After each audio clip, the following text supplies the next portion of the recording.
Voilà, eh bien, bonjour, bonjour à toutes et à tous. Voilà, bienvenue au webinaire, enfin à la réunion plutôt sur l'Open Education. Et alors, c'est une réunion que nous faisons à peu près tous les mois sur des thématiques liées à la formation à distance, dans le but de faire une collection de vidéos sur le sujet de la formation à distance et des bonnes pratiques, tout au moins des pratiques existantes dans la formation à distance. Et puis l'objectif aussi à terme pour la FIED, c'est de faire un petit résumé, une petite synthèse de l'ensemble de ces vidéos, mais surtout aussi, l'idée, c'est de prolonger cette action donc au cours des années, enfin l'année prochaine et les autres années, euh, pour engager aussi un certain nombre d'échanges sur la formation à distance, car nous pensons que nous travaillons beaucoup dans nos champs respectifs et c'est parfois intéressant de croiser de multiples expériences.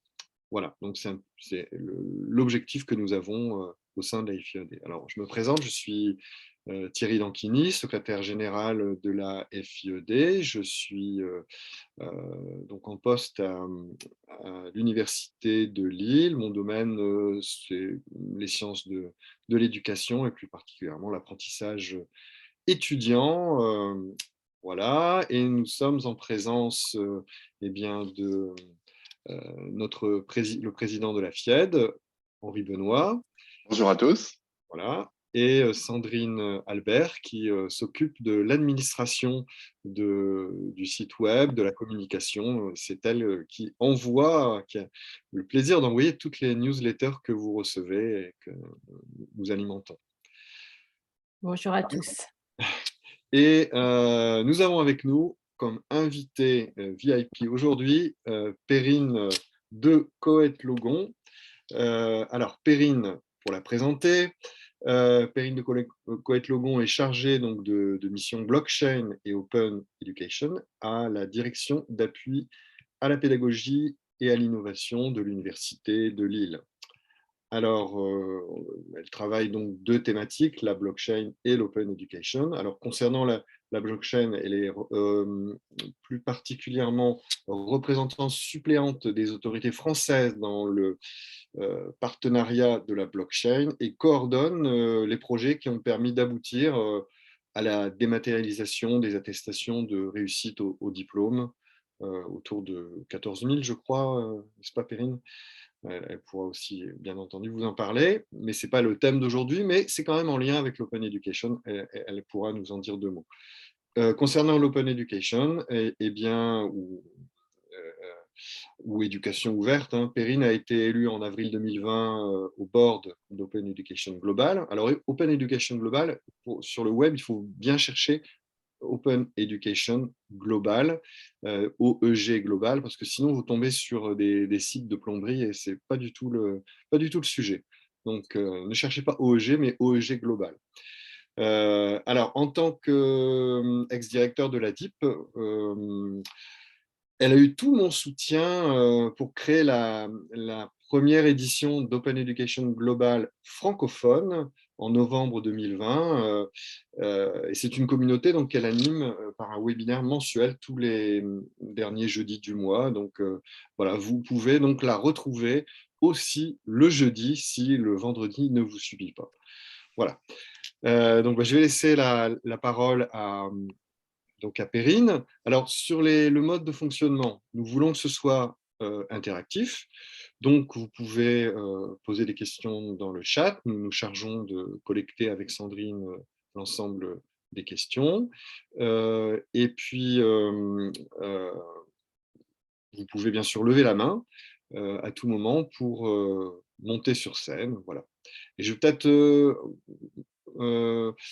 Henri Benoît, peut-être, notre président, peut-être dire un mot, je ne sais pas si... Non, non, je crois que tu as tout dit. Je suis ravi que Perrine puisse nous faire cette présentation. On se connaissait quand elle était à la DGTIP. Merci à toi, Perrine, d'avoir accepté cette invitation. Merci Henri, merci Thierry et Sandrine et merci à tous d'être là. Alors, c'est vrai il y a beaucoup de choses à dire, c'est foisonnant. Thierry m'a dit, reste assez, enfin, tu sais beaucoup de choses, reste assez informel et il y aura des échanges et c'est ce à quoi je vous invite. Alors, je vais reparler un petit peu de mon intérêt dans ces deux domaines. Qui sont l'open education ou éducation ouverte, si on veut le dire en français, et la propriété intellectuelle. Et je pense que ça va être en effet déjà assez riche et vous introduire à ces thématiques. D'abord, je suis issue d'un cursus franco-allemand et à 14 ans, je suis arrivée dans une famille où la mère était avocate en propriété intellectuelle. Et c'est comme ça que j'ai découvert la contrefaçon parce que son bureau était plein de faux billards, de t-shirts avec des grandes marques françaises, de grands couturiers qui étaient des contrefaçons et qu'elle poursuivait des gens qui utilisaient des marques ou des enseignes et que c'était interdit et elle les poursuivait. Et donc, j'ai commencé à m'intéresser à la propriété intellectuelle et j'ai voulu devenir avocate comme elle l'était. Et j'ai fait des études de droit et droit allemand à l'université de Nanterre et puis à Potsdam. C'était mon année à Berlin. Et ce soir, je serai à Berlin justement pour retrouver cette famille et rendre hommage à cette mère allemande décédée. Donc, il y a un petit lien avec la propriété intellectuelle quand même aujourd'hui. Mais je n'ai pas osé étudier la propriété intellectuelle. Je me suis spécialisée en fusion-acquisition à l'époque sur le droit des affaires. Pourquoi? Parce que ça m'intimidait trop. Et je ne sais pas où vous en êtes avec votre rapport à l'immatériel, mais je trouve que c'est ce qui fait la beauté de l'humanité, en fait. C'est son patrimoine immatériel. C'est ce qui nous distingue, c'est ce qui nous rend intelligents, c'est ce qui nous pousse à collaborer et à faire des œuvres de l'esprit, des livres, de la peinture, de l'architecture. On parle de soft power, par exemple, là, en cherchant un petit peu des éléments ou à rafraîchir mes idées, je suis tombée tout de suite sur le site de l'État français qui s'appelle immatériel, la propriété immatérielle de l'État. Donc, c'est vraiment très important, ces notions de propriété intellectuelle. Et ça m'intimidait tellement avec en plus l'arrivée d'Internet à la fin des années 90 que je n'ai pas osé aller dans cette complexité-là. Je me disais, mais le mode de diffusion devient énorme. Comment protéger tout ça? Comment réussir à être à la hauteur en fait des enjeux? Ça m'intimidait trop finalement. Et j'ai adoré arriver à l'université en 2009 où je suis devenue secrétaire générale du groupement d'intérêt public qui s'appelait à l'époque Université numérique francophone des sciences de la santé et du sport. Donc aujourd'hui, c'est l'UNES, l'Université numérique en santé et sport. J'étais très, très heureuse de pouvoir retourner vers des problématiques de l'informatique, du numérique et de la propriété intellectuelle grâce à ce travail sur les ressources éducatives libres. Et donc, c'est pour ça que je ne dirai jamais que je vais vous donner ici des conseils juridiques précis, parce que ça, je sais ce que ça veut dire. Ça voudrait dire que vous venez vraiment avec une question très précise. On en est où de la protection de mon œuvre en ligne? J'ai constaté que quelqu'un l'utilisait. Qu'est-ce que je peux faire? Je vais vous répondre à ces questions-là, mais pas comme une avocate, pas comme un chercheur en droit de la propriété intellectuelle qui aurait comme la présidente de l'université de Nantes, qui est non seulement présidente, mais qui était spécialiste de la propriété intellectuelle et qui a publié tout un manuel de propriété intellectuelle sous licence libre, Karine Bernot. Non, je vais vous réintroduire au sujet. Il y en a qui le connaissent parfaitement, mais qui sont venus quand même. Donc, je pense qu'ils ont envie de se réambiancer un peu sur le sujet. Je vais vous donner des pistes et puis on discutera comme ça des sujets de l'enseignement supérieur et de la propriété littéraire et artistique. Alors, en effet, pour revenir au sujet de la propriété intellectuelle, c'est un mot très général qui, en France, est en principe régi par le Code de la propriété intellectuelle. Je dis en principe parce que le Code de la propriété intellectuelle ne prévoit pas ou ne mentionne pas les licences Creative Commons, qui sont pourtant la règle et utilisée à ma connaissance 2 milliards de fois dans Internet, enfin sur le World Wide Web. aujourd'hui. Mais le Code de la propriété intellectuelle français régit les œuvres de l'esprit et aussi tout un pan de la créativité humaine, mais qui est plus lié aux entreprises et aux activités commerciales. Donc, on parle du droit des brevets, du droit des marques, de tout ce qui est souvent typique de l'INPI, l'Institut national de la propriété intellectuelle. Dans l'éducation, c'est assez différent en fait, et on parle souvent de licence libre. C'est l'objectif de l'Open Education, c'est d'ouvrir et de partager les contenus éducatifs. Et ça, quand je suis arrivée donc en 2009 sur les sujets et la thématique des ressources éducatives libres, j'étais un peu choquée d'entendre qu'on ne protégerait pas, on utiliserait des concepts anglo-saxons sur la propriété intellectuelle. C'était pour moi très étonnant. Qu'est-ce que ça veut dire? Ça veut dire que l'open education ou éducation ouverte, c'est le souhait par des tenants de l'open source informatique du MIT Media Lab d'appliquer les mêmes principes d'ouverture sur les contenus éducatifs que sur le code informatique. C'est-à-dire qu'étant convaincu dans les années 90, à la fin des années 90, que jamais l'informatique ne serait modernisée, n'aurait pu être mis à jour, n'aurait pu donner cette réunion aujourd'hui en ligne si on n'avait pas partagé les contenus entre chercheurs en informatique, sociétés, entreprises. Et donc, ces premiers enseignants-là se sont dit on veut appliquer la même chose au contenu de l'éducation, et ils se sont mis à le faire. Mais ils l'ont fait sans être des juristes. Ils l'ont fait en tant qu'informaticiens. Tous ces contenus qui étaient partagés, c'était aussi la philosophie du World Wide Web de Tim Berners-Lee, c'était d'accéder à la connaissance grâce à Internet. Et je trouve ça bien que dans l'éducation ouverte, entendue de cette manière-là, on continue à croire dans l'utopie d'Internet de donner accès à tous à des bons contenus pédagogiques de qualité sur Internet. Mais par défaut, si vous trouvez quelque chose sur Internet, c'est susceptible d'être une œuvre de l'esprit, une œuvre de l'esprit protégée par le Code de la propriété intellectuelle français, sans aucune mention. Et en fait, c'est bizarre parce que d'un côté, vous publiez sur Internet un contenu, mais de l'autre, vous en empêchez en principe même la lecture, mais surtout la réutilisation et le partage par d'autres personnes. Et donc, c'est là qu'il y a d'autres Américains, là en l'occurrence de Harvard, en droit, qui ont réfléchi à la question et se sont dit qu'il faudrait en fait rendre apparent et visible sur les contenus éducatifs les licences d'utilisation. Alors, une licence. Moi, je suis désolée, je ne sais pas ce que ça veut dire a priori qu'une licence. En fait, c'est un type de contrat par lequel on autorise des personnes à utiliser notre œuvre, l'œuvre qu'on a créée. Et donc, ce mot licence n'est pas toujours très clair, c'est pour ça que je voulais redire, ça s'appelle un contrat de licence. Et en droit français, il doit être écrit.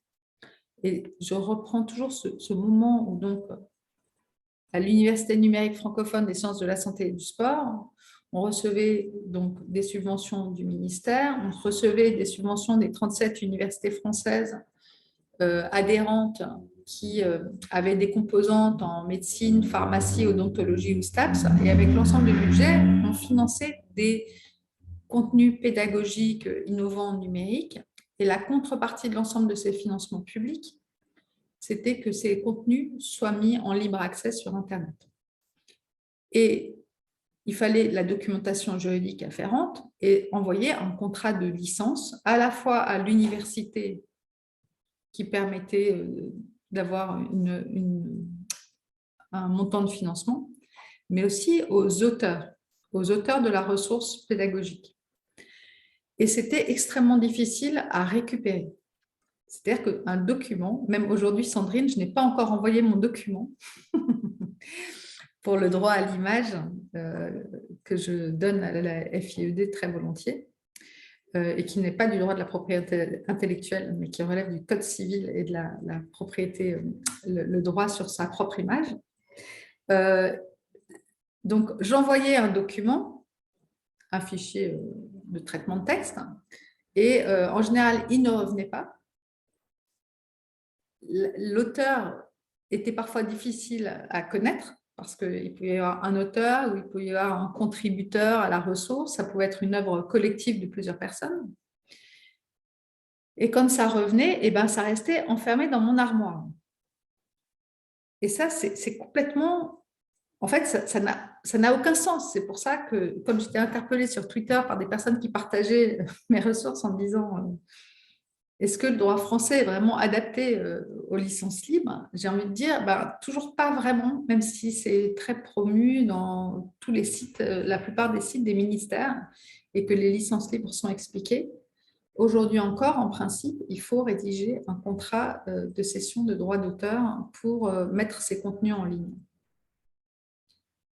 Donc, le professeur dont je parlais à Harvard, il s'est confronté à cette question-là. C'est venu de Mickey, en fait, de Walt Disney, dont les droits tombaient au bout de 50 ans après son décès. Et il y a eu une tentative réussie, d'ailleurs, d'aboutir à la même protection des droits de la propriété intellectuelle de Walt Disney qu'en France, c'est-à-dire de passer à 70 ans après le décès de l'auteur. Protection de toutes ses œuvres. Et il s'est dit, c'est quand même pas normal que Walt Disney, qui s'est énormément inspiré des œuvres des autres, n'ait pas pu exprimer clairement ce qu'il voulait pour ses propres œuvres et la façon dont on pouvait les réutiliser. Et il a conçu, avec un design qui en a fait le succès, les licences Creative Commons pour faire des communs créatifs.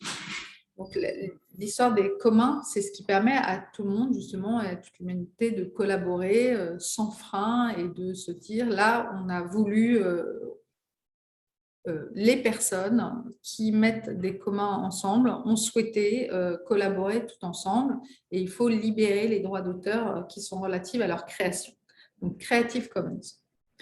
Et donc, les licences Creative Commons ont un avantage, c'est qu'on les voit et on peut les lire dans les contenus publiés sur Internet. Ces licences, elles peuvent être doublées d'un document papier pour être conformes au droit français, mais au moins, elles disent à l'utilisateur ce qu'on peut faire.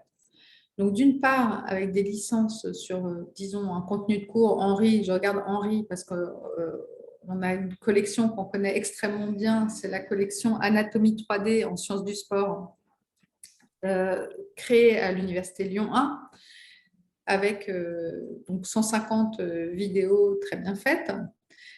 Si elles sont en ligne, évidemment, il y a plein de gens qui les regardent, qui les utilisent, qui peuvent s'en servir comme complément de cours ou le soir, un étudiant peut réviser son cours en regardant ça. Puis, il y a des gens dans le monde entier, en plus, qui peuvent s'en servir. Donc, on est vraiment sur un objet pédagogique qui contribue à donner accès à tout le monde, n'importe où dans le monde, à des contenus éducatifs de qualité sur l'anatomie en sciences du sport, en kiné et en maïeutique également pour les sages-femmes. Eh bien, s'il n'y avait pas le petit logo, par défaut, en fait, ces vidéos ne pourraient pas être réutilisées. Les logos des licences Creative Commons disent ce qu'on a le droit de faire avec, c'est-à-dire s'il y a marqué CC BY, ça veut dire que vous avez le droit de les utiliser dans n'importe quel domaine de façon commerciale ou non commerciale. Et la seule chose qu'on vous demande avec le BY, ça veut dire par, et ça veut dire citer l'auteur. Donc, c'est ce qu'on a tous appris à l'université. Dès qu'on a fait des études, on a appris à citer nos sources. Et en fait, la licence Creative Commons BY est la plus simple à utiliser pour tout le monde, puisque on n'a pas à se poser la question de savoir si les contenus vont être utilisés même de façon commerciale. Et après tout, pourquoi pas? Parce que selon les endroits du monde, se poser la question de l'accès à l'éducation en sciences du sport non commerciale, c'est peut-être empêcher une réutilisation qui permettra pourtant d'avoir des étudiants mieux formés. Donc, c'est vraiment important de se poser cette question. Bien sûr, on n'a pas envie de se faire piller son cours et qu'il soit réutilisé par des personnes qui gagnent extrêmement bien leur vie avec. En revanche, on peut tout à fait tolérer que ça soit réutilisé dans un contexte d'une école de kiné privée, par exemple, en se disant, au moins, quelqu'un a déjà payé pour ça, c'est l'État, et donc ça appartient à tout le monde. Et donc, après tout, ça contribue à un meilleur accès, à une égalité d'accès pour tous à l'éducation. Ensuite, il y a une autre licence qui dit CC BY SA. Ça veut dire SA, ça veut dire share alike, ça veut dire c'est la même chose que la précédente, sauf que vos contenus, quand vous les aurez mis à jour ou traduits, puisque c'est le cas des vidéos d'anatomie 3D où il y a eu des traductions spontanées qui ont été faites par exemple, des Slovènes, eh bien, ces personnes devront remettre les contenus pédagogiques sous la même licence libre. Et donc, ça va permettre également d'être un peu plus coercitif et de dire « je n'ai voulu cette liberté de partage que pour contribuer à ce que les mises à jour soient aussi repartagées ». Voilà, ça c'est CC BY SA. Ensuite, il y a évidemment la plupart des universités, quand elles publient des ressources éducatives, qui les mettent sous licence CC BY NC, non commerciale, parce qu'elles ne veulent pas que ces licences soient utilisées dans des cadres donc, où ça rapporterait de l'argent. Ça me pose toujours un problème. Oui, Thierry, vas-y, Thierry, vas-y. Oui, j'ai une question. Mais alors, sur ces règles de copyright, quel est le positionnement d'OEG dont tu fais partie? Parce que ça peut être aussi l'occasion de nous parler d'OEG et de ses orientations. Oui, très bien. Donc, en fait, il y a d'autres licences et je vais vous mettre une petite série de références qui vous permettront de vous renseigner. Là aussi, j'essaie d'être plus médiatrice et de donner des solutions que de dire il y a tout ça qui est possible, il y a 6 licences. Et donc, tu as raison de me dire quelle est la position de l'OEG et de l'UNESCO. Parce que l'UNESCO promeut depuis 2002 les ressources éducatives libres. C'est elle qui a donné des définitions de ce que c'est. Et dans tous les cas, il faut que ce soit rééditable. Il faut que la ressource éducative libre, la vraie, ce n'est pas celle qu'on peut juste lire, c'est celle qu'on peut mettre à jour. Or, ça pose une question quand même dans un contexte universitaire, c'est qu'on se dit que n'importe qui ne peut pas mettre à jour. Enfin, c'est délicat. Puis d'un autre côté, si on ne le fait pas, on risque de se retrouver avec des ressources périmées. Et donc, moi, ce que j'ai entendu à Open Education Global, la conférence annuelle qui a eu lieu en France cette année, à Nantes, d'ailleurs, je salue l'enseignant de l'IAE de La Rochelle hein, qui a attiré mon attention là-dessus. Et il avait entendu ça des Canadiens, des Québécois de la ressource, de la fabrique des ressources éducatives libres. C'est qu'il faudrait toujours concevoir ces ressources comme durables, ces ressources éducatives libres, et ne pas attendre 3 ans pour les mettre à jour. Mais chaque année, l'enseignant-auteur devrait reprendre un peu sa ressource, comme on entretient sa voiture en fait. C'est-à-dire que ça coûte très cher quand même de faire une belle ressource éducative libre. Il y a beaucoup de moyens. L'auteur, souvent, il va s'en servir pendant des années, mais s'il attend trop longtemps pour retourner vers les services, eh ben, elle va être périmée, elle sera bonne à jeter à la poubelle au bout de 3 ans parce que plus vraiment à jour. Voilà. Donc, quand tu dis que veut Open Education Global, que veut l'UNESCO, ils veulent des ressources éducatives libres que n'importe quel enseignant étudiant puisse réutiliser librement. D'accord. Ça, c'est le positionnement de l'OEG, de l'UNESCO, et ça sous-tend une certaine philosophie derrière. Voilà. Et donc, quand on parle d'éducation ouverte avec l'Open Education, donc on est bien sur un travail sur l'informatique, hein, le fait de pouvoir faire facilement des copier-coller aujourd'hui, un travail sur les droits d'auteur, sans lesquels rien n'est possible en fait. Et par mes connaissances, ça crée beaucoup d'empêchements dans l'éducation, hein, dans les manuels, etc. Et puis, il y a ce troisième aspect, la pédagogie ouverte. La pédagogie ouverte, c'est enseigner tout ça. C'est l'enseigner pour que, justement, par mes connaissances, les contenus ne soient pas fermés, les craintes soient levées. Attends, tu dis la pédagogie ouverte. Donc oui, la pédagogie ouverte.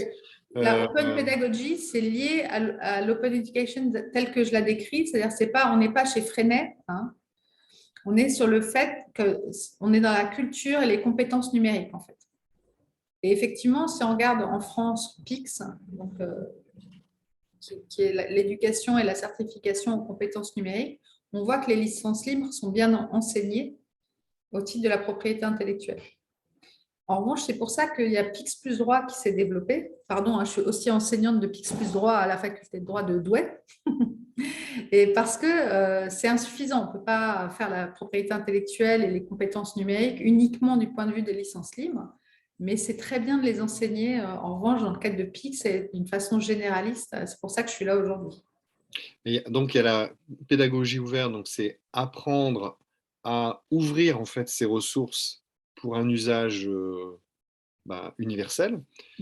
Et puis, il y a aussi une philosophie de ouvrir l'apprentissage et la connaissance à un maximum, enfin de manière universelle. Oui. En fait, l'enseigner, ça veut dire apprendre aux élèves à collaborer, à citer leurs sources, à développer l'esprit critique. Justement, là aussi, ne pas jeter, comme c'est souvent le cas, hein, je l'ai aussi entendu, hein, ce n'est pas moi qui invente, hein. Je vous rapporte des choses que j'entends. Ne pas jeter à la fin de l'année le travail déjà réalisé par les étudiants l'année précédente, plutôt apprendre aux autres à réutiliser un contenu en disant, voyez, vous avez le droit de le faire parce qu'il y a une licence Creative Commons dessus.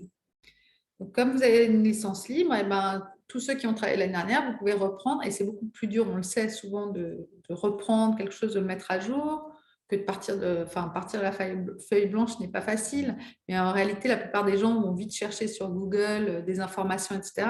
Et donc, c'est leur faire comprendre comment réutiliser du travail déjà réalisé en vérifiant sous quelle licence a été mis le travail et en contribuant aussi à réouvrir la ressource bien faite année après année par ces étudiants. C'est ça la pédagogie ouverte. Ok. Ça a déjà été fait il y a 10 ans dans certaines universités numériques thématiques. Je me rappelle le concours étudiants où on faisait faire en pharmacie. C'est les étudiants qui produisaient des ressources et il y avait des prix pour ça. Donc, ça a motivé beaucoup d'étudiants et à la fin, les ressources étaient mises en libre accès. C'était fait avec Anne Boyer, Françoise Galland, des gens comme ça, l'Université de Lorraine, organisé par l'Université de Lorraine. Ça marchait très fort. Et alors, est-ce que tu peux nous parler des grandes actions d'Open Education Global, alors actuelles, peut-être passées, voilà, et puis peut-être futures aussi, les grandes ambitions. Je sais que tu en avais un petit peu parlé, en lien même avec la blockchain d'ailleurs. Bon, mais vas-y. Oui, alors c'est vrai que Open Education Global, donc quand les enseignants du MIT ont lancé ça d'une façon un peu plus massive que quelqu'un dans son bureau qui s'est dit je vais ouvrir mes ressources éducatives, ça a donné le Open Courseware. D'accord? C'est un mouvement très célèbre qui avait fêté l'année dernière ses 20 ans et j'ai été en ligne parce qu'ils ont décidé de faire un anniversaire des 20 ans. Et un peu comme vous, ils se sont mis à faire des webinaires régulièrement depuis Open Courseware. Mais c'était limité au MIT finalement, ce qui est pas mal, mais c'est insuffisant. Il n'y a pas que les cours d'informatique dans la vie. Donc, il fallait une association issue du monde entier finalement, de toutes les personnes qui reconnaissaient les ressources éducatives libres, la pédagogie ouverte et ce mouvement d'Open Courseware pour fédérer le mouvement. Et donc, ça a été créé en 2008, ça s'appelait l'Open Education Consortium d'abord. Et depuis 2018, ça s'appelle l'Open Education Global. D'accord? Global, pourquoi? Parce que c'était le nom de la conférence et que Global montre bien le côté universel. Pour vous donner un exemple, bon, non seulement il y a 250 institutions qui adhèrent du monde entier, mais moi, quand j'ai été élue en avril 2020 pour Open Education France au board d'Open Education Global, je me suis retrouvée à la première réunion, on couvrait les 23 fuseaux horaires. Parce que le directeur était à Vancouver et le dernier participant du board était aux îles Fidji. Et donc, il était 10 h du soir pour Paul Stacey et il était 9 h le lendemain du soir pour le dernier participant. Voilà, donc c'est vraiment de ce point de vue-là très intéressant. Il n'y a que 2 Européens, l'ancien président qui continue à être au board, parce que les anciens présidents peuvent siéger au board, qui s'appelle Willem van Valkenburg et qui est à Delft, et moi-même maintenant. Voilà. Et je suis la seule francophone aussi. Et c'est comme ça que, étant élue, alors bien sûr, Open Education Global a le souci de faire connaître et adhérer un maximum de personnes pour changer la vie, parce qu'on est tous convaincus ici que c'est l'éducation qui changera le monde et que donc l'Open Education, c'est la façon vertueuse d'y parvenir. Mais moi, ce que j'ai remarqué, c'est qu'on le faisait déjà en France depuis 20 ans. On a tout de suite compris le mouvement de l'OpenCourseWare. Il y a eu les campus connectés, il y a eu les universités numériques thématiques, il y a eu FunMOOC, il y a eu les C2I et les PIX qui sont beaucoup issus du mouvement de l'Open et qui l'enseignent. Dans tous les réseaux européens et universitaires et francophones que je fréquentais, je voyais qu'il y avait beaucoup de monde qui était déjà convaincu, qui publiait déjà ses ressources en ouvert. Pourtant, c'est toujours complètement inconnu des enseignants. Donc, j'ai eu l'idée, j'ai proposé au board et au directeur exécutif de créer Open Education Global francophone. Et donc, avec toi, Thierry, qui m'a soutenu là-dessus, et Romuald Ramon, le prestataire de services que j'ai trouvé en web marketing, on a cherché toutes les personnes dans tous nos réseaux qui pouvaient nous aider. Et on est arrivé de zéro, on est arrivé à donc 640 participants uniques de 38 pays, les 12 et 13 novembre 2020, avec 47 intervenants des universités numériques thématiques, de FunMOOC, de Colin de la Higuera, qui porte la chaire UNESCO sur les ressources éducatives libres et l'intelligence artificielle, le CRI Paris, qui est devenu le Learning Planet Institute, des francophones avec Mona Laroussi, un panel européen avec Caroline Bellon-Ménager et Marie-Pierre Chalimbaud de l'agence Erasmus+, etc., etc. Et donc, on s'est rendu compte de la richesse de ce que ça recouvrait. Il y avait aussi des ateliers avec Pierre-François de Scherdar en contexte africain, savoir se servir des ressources existantes, ou en créer ou en diffuser. Voilà. Quelle est l'ambition aujourd'hui? S'approprier. Alors, merci Sophie. Pardon, s'approprier n'est peut-être pas clair. Je veux dire s'attribuer. Ah, je vois qu'il y a une discussion. Bon, voilà. Donc, pour répondre à ta question, je ne vais peut-être pas tout de suite parler blockchain, je vais vous l'expliquer après. Mais on a vraiment affaire à un mouvement très soutenu, à un réseau donc, qui s'est, depuis les 641 participants uniques, les webinaires mensuels ont fait qu'on est arrivé à une liste de plus de 2000 personnes aujourd'hui qui ont envie de s'informer sur l'Open Education Global francophone. Et oui, moi, personnellement, j'ai envie de créer, je souhaite créer l'association située en France qui porterait tous ces sujets et qui, sans du tout amoindrir l'intérêt de tout ce qui est déjà fait, permettrait de lui donner de la visibilité, y compris dans les médias, parce que je pense que tant que, si vous voulez, je sais pas moi, la radio, la télévision n'en parlent pas, les enseignants ne savent pas ce que c'est vraiment. Voilà. Et pour l'instant, c'est encore confus aussi de trouver des ressources, ça reste difficile. Moi, j'étais au ministère en 2015. On avait créé un moteur de recherche avec Johan Coleman à Valenciennes, mais qui était un peu, comme le décrit Colin, c'est un peu le Alta Vista du moteur de recherche pour des ressources éducatives libres. Dans mes webinaires, j'ai présenté des nouveaux un nouveau moteur de recherche qui est plus moderne. On en parlait, mais on ne l'a pas fait en fait. On n'a pas réussi à aller au bout de cette dynamique-là. Il y a beaucoup de choses à faire pour trouver des ressources de qualité sur Internet et faire connaître le mouvement. Et en fait, aider toute cette communauté existante à vraiment avoir un impact en fait, plus fort et une connaissance partagée. Alors, tu parles d'Open Education Global. En ce moment, on est en plein changement de directeur. Donc, je peux vous dire que je reçois des mails et on travaille tous les jours sur les objectifs, mais en attendant le nouveau directeur, qui sera d'ailleurs une nouvelle directrice, je n'ai pas une annonce particulière à faire pour Open Education Global. En revanche, si ça vous intéresse, ben, suivez-moi parce que ça va arriver là dans les mois qui viennent. Il y a aussi à l'Université de Lille un comité qui est en train de se monter, un comité de pilotage éducation ouverte. On sera ravis d'en parler quand ça sera stabilisé. Là, on a les premiers éléments écrits.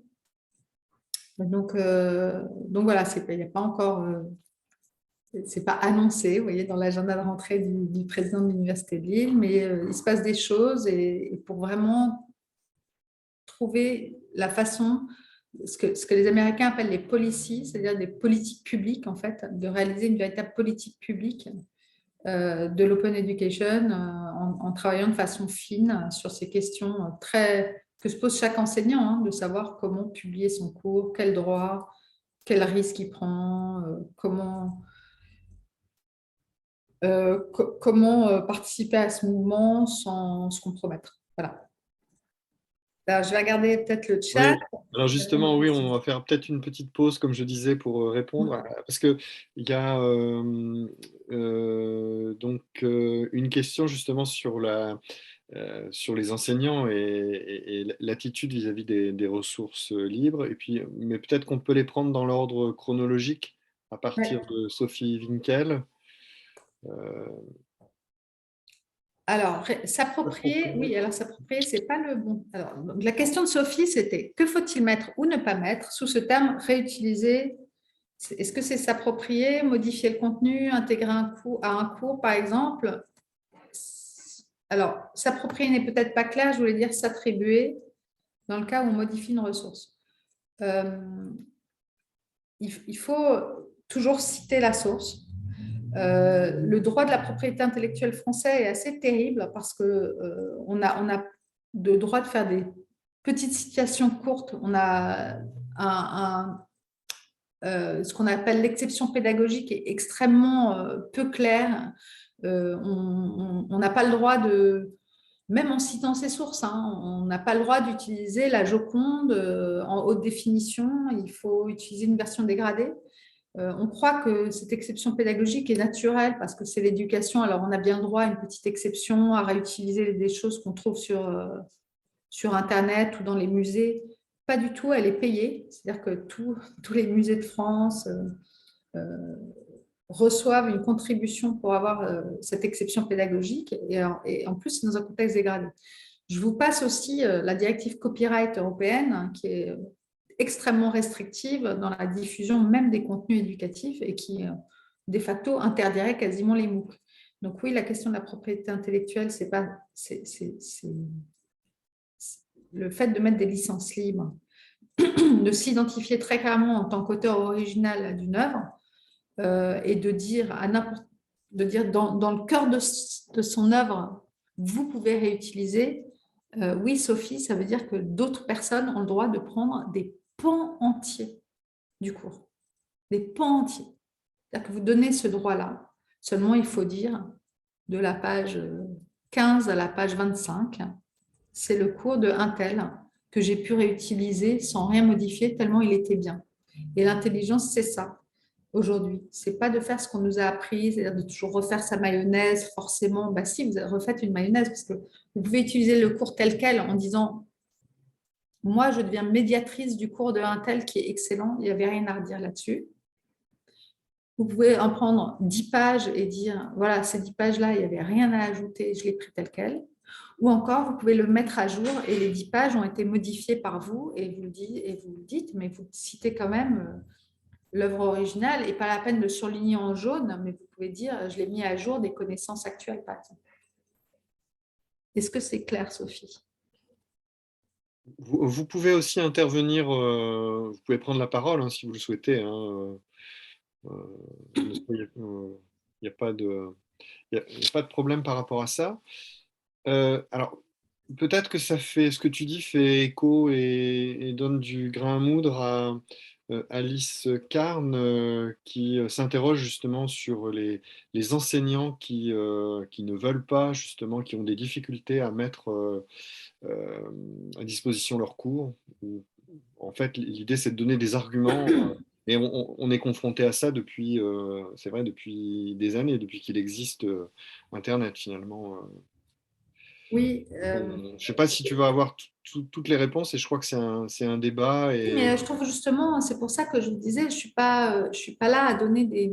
J'essaie de trouver des solutions, et après, il peut y avoir toutes sortes de cas. Mais moi, j'aimerais que dans Open Education Global en France, on ait vraiment les moyens de faire une sorte de Q&A, questions et réponses les plus fréquentes. Donc, moi, il faut, enfin, pour moi, les gens qui ont des freins, il y a des bonnes raisons et il y a des mauvaises raisons. Les bonnes raisons, c'est qu'ils ont utilisé dans leur cours plein de trucs sans les citer parce que, bon, parfois, quand même, c'est embêtant quoi, de tout le temps citer. D'ailleurs, personne ne va voir la bibliographie. C'est quasiment un travail de recherche. De faire bien le travail des licences Creative Commons, ça peut être très complexe, quoi, hein. Voilà, on va se retrouver à avoir 10 citations et bibliographies. Donc ça peut être une vraie raison. C'est-à-dire que les gens, ils ont fait leur cours à la bonne franquette. Ils n'ont pas envie de l'ouvrir à cause de ça. C'est pour ça que ça prend du temps, en fait, d'avoir des ressources propres qu'on maîtrise. Et il y en a d'autres, ils ont pris des ressources éditoriales dont les contenus ne sont, ils le savent, ils les ont bien cités, mais ils ne sont pas autorisés à les réutiliser. Et donc, ils veulent les garder pour leur cours. Parce qu'ils savent qu'il n'y a aucun impact, ils ne prennent aucun risque en le montrant à leurs étudiants. Mais ils n'en prennent rien à diffuser. Voilà. Moi, je dis souvent, effectivement, les juristes raisonnent en termes de risque. Quel est le risque à réouvrir une ressource où il y avait des images qui étaient déjà trouvables sur Internet, etc. Bon, le risque est quand même très limité.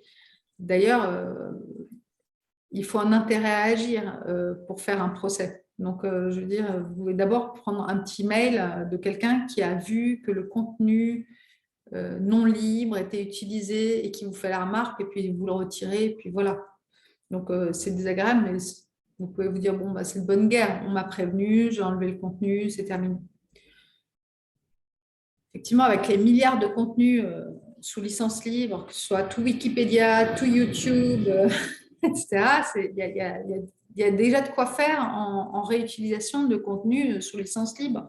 Donc, je ne vois pas pourquoi aller chercher un contenu éditorial. C'est pour ça que l'Open Education est vraiment vertueux. C'est aller chercher d'abord des contenus qui sont sous licence libre et vous pourrez les réutiliser. Donc ça, c'est ce qu'on peut dire aux enseignants qui refusent de partager parce qu'ils savent que leurs contenus sont privés. Il faut leur dire, bah, allez plutôt essayer par défaut d'utiliser les ressources éducatives libres existantes. Mais je crois, Perrine, qu'il est nécessaire aussi de demander aux enseignants pourquoi, et là je m'adresse aussi à, à la salle, pourquoi ils ne veulent pas partager. Il peut y avoir des raisons complexes derrière, en fait. Eh ben, il y en a beaucoup qui ont peur d'être jugés. Ah, je crois qu'Henri a des choses à dire. Oui, en même temps, je suis toujours un peu étonné de ces craintes. Alors, nous sommes la plupart à l'université des enseignants-chercheurs. Sur la partie recherche, on accepte de partager. Au contraire, on souhaite que tout le monde lise nos papiers gratuitement et être cité. Et dès qu'on change de métier, dès qu'on parle de la formation, on a toujours des craintes en considérant que c'est notre cours propre. Alors, pour moi, c'est la recherche. On est plutôt propriétaire, mais on souhaite le partager gratuitement. Et c'est assez étonnant comme ça de voir ces deux comportements un peu différents, alors que c'est les mêmes personnes. Donc moi, je suis assez d'accord. Hein. Je pense qu'il faut essayer de rassurer. On dit de toute façon, tous les cours sont diffusés via tous les réseaux. Donc autant être protégé par une licence. Et c'est vrai que nous, on utilise la licence BY et SA. Par contre, c'est juste au niveau des modifications. Donc, les modifications seront possibles, sauf s'il faut l'indiquer sur la licence. Est-ce qu'il faut demander l'autorisation des auteurs de modifier, ou on peut le faire sans demander l'autorisation, dans la mesure où on attribue, il y a la licence BY. Et la question que je pose, c'est après, donc on peut imaginer une actualisation de ces ressources. Donc au deuxième tour, troisième tour, qu'est-ce qui se passe? À qui on attribue l'œuvre? Est-ce que c'est l'œuvre originale ou c'est l'œuvre qui a été modifiée? Ben, en fait, non, une des très très grandes forces, c'est de ne pas devoir prévenir l'auteur. Ça, c'est vraiment, c'est la seule façon de fonctionner quasiment pour Internet, parce qu'on a du mal à imaginer que chaque fois qu'on utilise une image, etc., on va demander l'autorisation écrite, je rappelle, écrite sur papier, avec une signature, etc. Et pour quel prix? Enfin, vous voyez, on est complètement dans des usages qui semblent désuets. Alors que je vous le dis, en entreprise et en droit commercial, pas du tout désuet. Hein, c'est la cause, les entreprises, je crois qu'il y a genre 60% des jeunes entreprises qui échouent sur des questions de propriété intellectuelle parce qu'elles ont sous-estimé les attaques, la contrefaçon, le fait de reprendre les bonnes idées des autres, etc. etc. Donc, voilà. Là, on est dans l'open et on est à l'université. On a un traitement de fonctionnaire. On n'est pas photographe freelance à devoir vraiment se battre pour être payé pour chaque réutilisation de photographie. Donc, la question, moi, que j'entends, Henri, c'est est-ce qu'on ne va pas mettre du beurre dans les épinards quand on a un universitaire, qu'on se donne le mal de faire un très beau cours je veux dire, moi, j'étais quand même très longtemps à l'université étudiante en droit. Les profs qui se donnaient le mal de faire le manuel pédagogique, c'était précieux. On allait en librairie, on était content de l'acheter. Et c'est là où je dis, attention, c'est non exclusif. C'est-à-dire que on peut ouvrir le texte et puis ouvrir le texte sur Internet, lire tout son contenu. Et là, chez les juristes, je peux vous dire, il n'y a pas d'image. Hein. Et être enchanté de trouver le contenu en ligne, à jour, ça serait extraordinaire si les juristes faisaient ça. Et d'un autre côté, aller en librairie pour acheter la version papier parce qu'on n'en peut plus de lire en ligne, quoi. On sait très bien que le livre papier n'a pas été remis en cause. Et le plus dur, c'est de négocier dans ce cas-là avec son éditeur. C'est de négocier avec son éditeur le droit de publier en ligne. Mais à l'époque où j'étais encore à l'ENF3S, on avait eu des feedbacks des éditeurs qui vendaient aussi bien, voire mieux, quand c'était diffusé en ligne, mais avec un usage beaucoup plus massif. Nous, on le voyait dans les téléchargements de Poly de médecine. Voilà, ça rendait service à tout le monde. Hein. Il y avait des retours de praticiens, d'étudiants. Mais il y a bien un moment, on a envie d'avoir le livre qui nous intéresse vraiment et on l'achète comme on l'aurait acheté avant. J'ai une question de Christophe Refait qui a levé la main. Oui, merci. Bonjour. Merci pour cet exposé assez clair et bien que informel. Je trouve que c'est très éclairant, ça précise bien les choses. Et simplement, sur la question, quels sont les arguments des profs qui ne veulent pas partager, il me semble que pour un certain nombre d'entre eux, ça rejoint la question des profs qui ne veulent pas faire des cours en ligne ou en tout cas qui ne veulent pas enregistrer des cours qu'ils ont fait en ligne. Tout simplement parce qu'ils se positionnent souvent dans la transmission de connaissances uniquement et ils considèrent que dès lors que c'est écrit dans leur cours, il n'y a plus besoin du prof. Et donc, donner leur cours, pour eux, c'est un peu se couper l'herbe sous les pieds et se priver de leur emploi. Donc, je crois qu'il y a aussi quelque part, pour certains en tout cas, quand ils se positionnent vraiment sur cette pure transmission de connaissances, et c'est peut-être sans doute un peu le cas en droit, eh bien, voilà, ils hésitent ou voire ils refusent complètement de donner, d'ouvrir leurs cours à tout le monde. Alors, merci. Et il y en a aussi qui ont peur de dire des bêtises, de ne pas être à jour. Ça leur enlève une partie de liberté que je comprends. En fait, c'est toute la question aussi de ce qui s'est passé dans le confinement où les cours ont été massivement filmés. C'est pas tout intéressant, quoi. Je veux dire, on n'est pas toujours, on est dans un cours une fois. Voilà, il faut savoir. Mais ça peut peut-être aider énormément d'avoir un cours de techno filmé qui reste en ligne, mais en vérité, moi, j'y crois pas trop. Je pense que, enfin, de techno, là, je pense pour un public francophone, d'avoir. En vérité, l'idéal, c'est quand même d'avoir un objectif précis, de devenir autre chose qu'un prof. Et moi, je suis pas contre le fait que tous les profs ne sont pas destinés à faire des ressources éducatives libres. Voilà. Moi, je respecte ça et je trouve qu'il n'y a pas de question. Si on a un vrai objectif pédagogique à créer une ressource éducative, qu'on sait la mettre en ligne, alors là, commence à se poser la question de bien la documenter pour pouvoir être facilement trouvée. Est-ce que ça doit rester dans le Moodle de l'université? Non, parce que ça va pas permettre de l'ouvrir. Est-ce qu'on doit le partager sur Internet et quelles seront les conséquences? Eh ben, moi, je dis oui, ça crée un travail de veille parce qu'il faut continuer à être cité. Je peux vous dire que l'IMT Brest, hein, qui est très, très à fond, qui a le site innovationpédagogique.fr, il y avait, ça va me revenir, son nom va me revenir, un des grands contributeurs du site qui avait publié un top 10 des innovations pédagogiques en 2017 qui a eu un succès énorme. C'était l'article le plus regardé, en fait. C'était une traduction de l'anglais. Donc, lui, il a bien mis les licences, etc. Et il a vu, parce qu'il fait de la veille sur ce qu'il publie, en fait, il a vu que quelqu'un avait réutilisé sa ressource en enlevant son nom, comme un sagouin. Or, c'est tout à fait autorisé de le faire, il n'y a pas de problème, mais en citant le nom et l'origine. Or, la personne l'a enlevé, le contrefacteur. Je peux vous dire qu'un mail a suffi. Hein. Voilà, donc oui, tout le monde n'est pas destiné à devenir producteur de ressources éducatives libres. Je crois qu'en revanche, il faut savoir lever les freins de ceux qui auraient envie et qui se posent des questions. Et il faut leur dire, bah, si tu contribues à un monde meilleur. Voilà. Soit c'est les fake news, soit c'est toi, enseignant, qui sait de quoi tu parles, qui a une certaine exigence scientifique, qui a envie.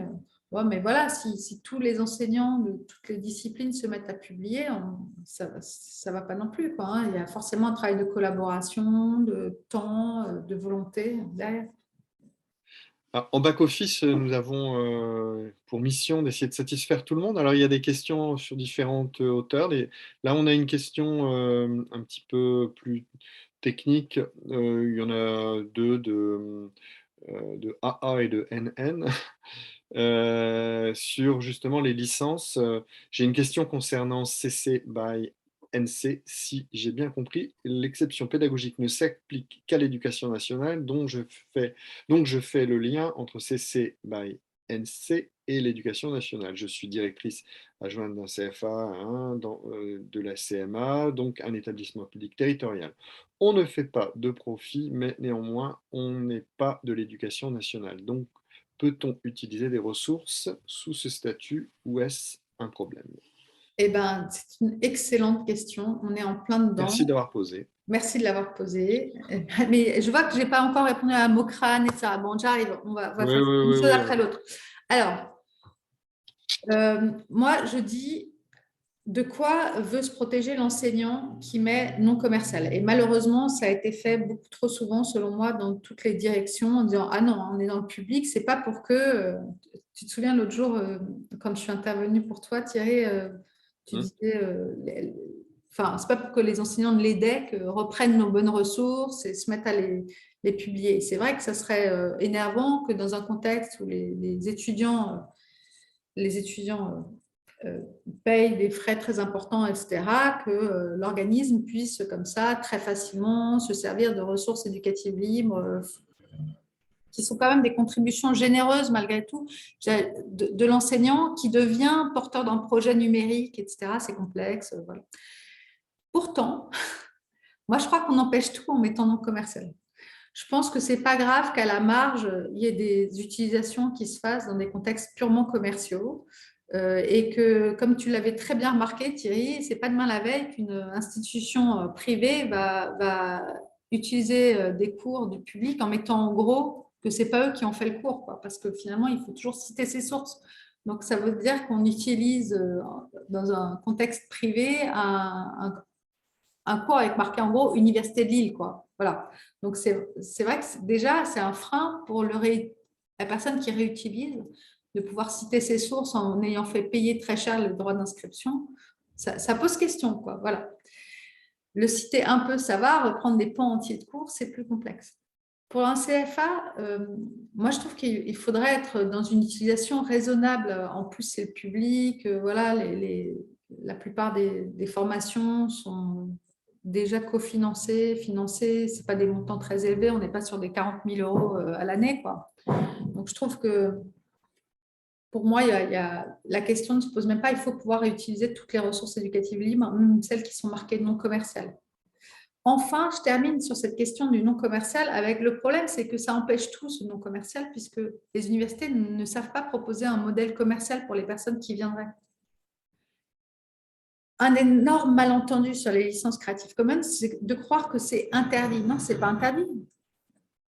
Imaginez, Madame la directrice du CFA, pardon, attendez, je vais essayer de trouver votre nom. Thierry, c'était… Non, Nadia Essac. oui. Voilà, merci beaucoup. Donc, vous pourriez aussi dire dans quel cours est-ce qu'on a besoin d'utiliser cette ressource. Je pense aux vidéos d'anatomie 3D et vous voulez former à l'ergonomie au poste de travail, voilà, et vous voulez utiliser ces licences. Et vous vous dites, oui, mais moi, c'est commercial. Imaginons, hein, ou alors j'ai un doute. Je vais aller les appeler et je vais demander une licence. Et bien, vous avez parfaitement le droit. Ce n'est pas parce que la licence, qui est une petite icône avec une valeur juridique dedans, a été apposée, que ça vous empêche d'aller voir les auteurs et de renégocier au cas par cas l'utilisation gratuite des ressources. Donc, on peut très bien imaginer que vous alliez retrouver les auteurs des ressources qui vous intéressent, de l'ensemble des ressources éducatives qui vous intéressent, et que vous vous sentiez vraiment à l'aise en disant, écoutez, vous avez publié telle ressource à tel moment, je veux l'utiliser dans des cours qui sont largement financés par le public, est-ce que ça vous convient bien, est-ce que j'ai le droit de le faire? Voilà. Il y a vraiment une idée fausse sur les licences Creative Commons qu'elles interdisent l'utilisation commerciale. Elles ne l'interdisent pas, il faut re-signer une licence, c'est tout. En revanche, les universités n'ont pas de modèle pour faire des licences payantes, ce qui est dommage. Parce qu'on pourra aussi très bien imaginer, c'est ce que j'avais imaginé à l'époque avec la blockchain, on va y venir, une sorte de portail qui donne accès à toutes les ressources éducatives libres, mais quand, avec un traçage des utilisations et des réutilisations qui permettent de faire un arbre en fait, de la ressource d'origine jusqu'à tous ces développements, vous voyez, qu'on puisse tracer comme ça les utilisations et les réutilisations. Et derrière, si donc Michelin veut utiliser les ressources dans ses formations en interne alors que c'est une société commerciale, on part du principe que c'est donc une utilisation commerciale pour ses salariés. Et à ce moment-là, il paye un abonnement à l'année comme un Netflix de la ressource pédagogique numérique. Et il paye un abonnement et il a le droit de se servir de toutes les ressources éducatives libres existantes, puisqu'il a signé un contrat de licence d'utilisation commerciale de ces ressources. Et ça, à ce montant, mon idée, c'était de renvoyer des jetons, enfin, des tokens vers tous les auteurs pour les remercier en fait dans le temps des réutilisations successives de leurs ressources éducatives libres et reconnaître leur contribution au monde de l'open. Par ailleurs, les financements en euros sonnants et trébuchants viendraient dans un pot commun qui permettrait de continuer à alimenter le mouvement, quoi. Donc, je pense que ce que tu as dit, ça fait aussi et ça répond à la question de la récupération en fait par des éditeurs pour faire du profit en fait. Là, on répond à la question en fait. La question, c'est la licence Creative Commons n'est jamais exclusive, jamais. Tu peux toujours aller voir un éditeur. Si un éditeur te prend tes droits parce que tu n'as pas mis non commercial, moi je trouve qu'il prend un risque et il devrait quand même aller voir les auteurs. En fait, ta question est excellente, Thierry, parce que j'ai eu le cas, j'ai entendu le cas d'une personne qui avait mis son livre de botanique en libre accès et qui a été repris chez Nature et Découverte et vendu 15 € le livre et sans rien donner à l'auteur du tout. Je trouve qu'il faudrait toujours mettre des licences qui autorisent tous les usages et une réserve en plus écrite en français facile. Le seul droit réservé est l'édition de livres par un éditeur privé. Et j'ajouterai une autre phrase en français facile que tout le monde comprend. J'adore entendre parler de mes ressources, des ressources que j'ai mises en ligne. Merci de me contacter quand vous les utilisez, vous les réutilisez. Pourquoi? Parce que là, je travaille aussi sur la question de la reconnaissance ouverte et des open badges. Et donc, je trouve qu'on n'est pas assez au courant de l'utilisation des ressources éducatives libres. C'est vraiment dommage. Voilà, ça fait plaisir à ceux qui les ont construits, et pas seulement les auteurs enseignants, mais tous les ingénieurs pédagogiques et les personnels BIATOS et les personnels administratifs qui travaillent dans ces domaines-là aiment savoir que c'est utilisé, réutilisé, que ça a contribué à moderniser l'enseignement et à éduquer les jeunes adultes. Justement, quand tu parles de réutilisation et savoir que c'est réutilisé, toujours pour argumenter pour ces enseignants qui ont des difficultés peut-être à partager pour X raisons, hein, mais si on peut avoir un argument, c'est connaître, savoir que ça a été réutilisé, savoir que c'est intégré dans un cours. Voilà, là, l'enseignant actuellement peut avoir des difficultés pour le savoir. Comment ça peut Pour moi, il faut... s'opérationnaliser, s'instrumenter Moi, j'ai déjà fait mettre dans des ressources, si vous utilisez, merci de me contacter, ça me fait tellement plaisir. Voilà, tout simplement. Hein. Ben oui, tout simplement. Tu le dis, tu le mets. Tu dis, vous avez aimé ce cours, merci de me le dire. Vous réutilisez ce cours, ça me fait plaisir de savoir que c'est le cas et merci de me mettre un petit mot, un petit message, quoi. Tu vois? Il n'y a pas un projet plus global d'OEG d'avoir une sorte d'enregistrement en fait. Non, parce que d'abord, Open Education Global ne s'occupe pas directement des licences Creative Commons, ce n'est pas le même mouvement. En plus, c'est quand même le rôle, c'est effectivement plutôt d'inspirer, de montrer la voie, de partager les bonnes pratiques.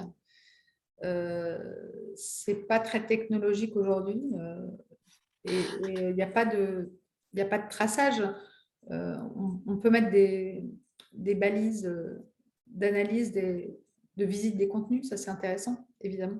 Ça permet déjà d'avoir pas mal d'indications. Mais ça a du succès. Hein. Le besoin de formation dans le monde, il est énorme, vous le savez tous. Donc, les contenus pédagogiques de qualité ont beaucoup de succès. Je ne veux pas... je vais peut-être prendre d'autres questions. Oui, il y a une question très courte qui est une interrogation badge avec adossement des utilisateurs. Je pense que tu as dit ça et ça demande peut-être des précisions. Oui, alors attends, j'ai envie de les reprendre de façon chronologique pour être sûr que j'en rate pas une. Il y a des remarques, il y a des questions. Alors, un instant. Hein. Oui. Amokran Haït, je pense que ça dépend du contexte et de la licence, le principe de la liberté d'accès à la ressource, sous certaines conditions, en fonction de l'extension de la licence. Alors, Amokran, oui, l'idée numéro 1, c'est le principe d'accès à la ressource. Et en fait, il y a même, moi, quand je suis arrivée étant juriste et en médecine, on mettait à l'époque en ligne les polycopiés des collèges de spécialités nationaux. Donc, en fait, c'était vraiment la Bible dans chaque discipline pour l'étudiant en médecine. Et je trouvais qu'il était absolument normal qu'il n'y ait aucun droit de modification ni aucune utilisation commerciale, en fait.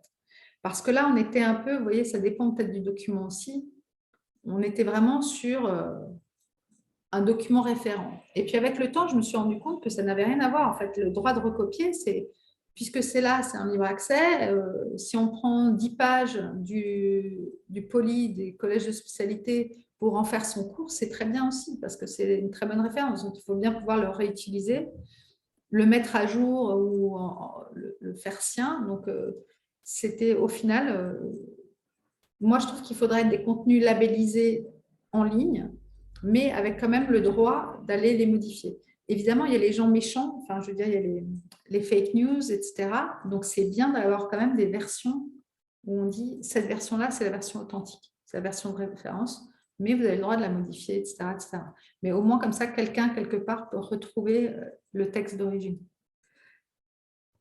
De nombreux enseignants font des blocages en disant que c'est leur propriété intellectuelle et qu'ils ne veulent pas que leur contenu pédagogique soit diffusé en dehors de leurs cours ni réutilisé par leurs étudiants. Ben, en fait, ceux-là, ils n'ont pas fait leur cours de zéro. C'est jamais ex nihilo. Tout le monde fait de l'open education sans le savoir. Tout le monde a utilisé des cours et les réutilise à la limite du droit dont je parlais tout à l'heure, qui est l'exception pédagogique. C'est normal, c'est ce qu'on nous apprend depuis qu'on est tout petit à l'école. La différence, c'est que là, ces enseignants-là n'en ont pas encore pris conscience. Voilà. Maintenant, encore une fois, si c'est pour avoir des mauvais contenus en ligne ou des gens inquiets, ce n'est pas la peine. Moi, je raisonne toujours plutôt par la confiance que par la peur. Il n'y a pas vraiment de risque. Il n'y a pas vraiment de risque à partager les contenus. Le risque, c'est le plagiat, il existe déjà sans ça. Si vous mettez des bons contenus en ligne, au moins les étudiants, ils feront du plagiat sur des bonnes ressources, quoi. Et puis, il y a des logiciels spéciaux pour détecter les plagiats. Alors, Nadia Nessac, j'ai une pensée. Il y a peut-être une question immédiate de… Ah oui, ça, on a déjà répondu. Vous parlez de tokens. Existe-t-il des systèmes automatisés de génération de ces NFT dont on parle tant? Alors, bon, je vais vous faire un petit point. Un peu technique. Vincent d'Almeida dit aussi la grosse différence, c'est que la carrière des EC Avancement Évolution ne se fait que sur la recherche et pas sur votre enseignement. Oui, mais alors, je voulais juste dire à Vincent que ce n'est pas mon constat de l'époque où j'étais dans une des UNT. Dès qu'il y avait un projet pédagogique innovant, les gens étaient interrogés dessus.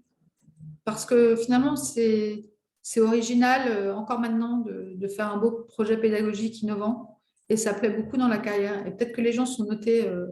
Enfin, je ne suis pas chercheuse, hein. Mais c'était mes retours que j'avais. Voilà. Toute personne qui participait à une meilleure pédagogie était assez bien reconnue finalement dans la carrière. C'était un plus. Mais peut-être que ce n'est pas le cas, Henri. Je vois Henri qui… Disons que c'est la cible. C'est un des objectifs, c'est pouvoir reconnaître comme ça cet investissement pédagogique. C'est ça. Et c'est plus fait maintenant, depuis 2017. Il y a plus de reconnaissance aussi officiellement pour les enseignants qui… Mais il faut du temps pour que ça soit vraiment opérationnel. Voilà. Donc, alors, parlons un peu blockchain et des open badges, etc. Donc, oui, parce qu'il y a des questions sur justement les badges avec adossement voilà. des utilisateurs. Alors d'abord, je vous signale la conférence EPIC qui a lieu du 19 au 21 octobre à l'Iliade. Et là, je vous mets le petit lien parce que c'est quand même une conférence très stimulante et sympathique et qui fête sa 20e édition. Elle est organisée par l'association Reconnaître, qui est présidée par Serge Ravet, qui est aux manettes depuis 20 ans. Donc, beaucoup de gens le connaissent, mais ça a su se renouveler récemment avec notamment la Normandie, Badgeons la Normandie, qui a commencé par attribuer des camemberts dans l'enseignement agricole. C'était leur premier badge et ils ont énormément développé ça sur les… Enfin, c'est passionnant, je vais vous en parler tout de suite, des open badges, mais commençons par la blockchain. Donc, quand au ministère de l'Éducation nationale, il s'est créé des GTNUM justement en 2017, c'était Claudio Simelli à la direction du numérique pour l'éducation qui avait conçu comme ça des groupes basés sur la recherche et il y avait tous les résultats sont sur EduSchool, EduNum, pardon, qui est issu de l'Open Edition et c'est vraiment très intéressant.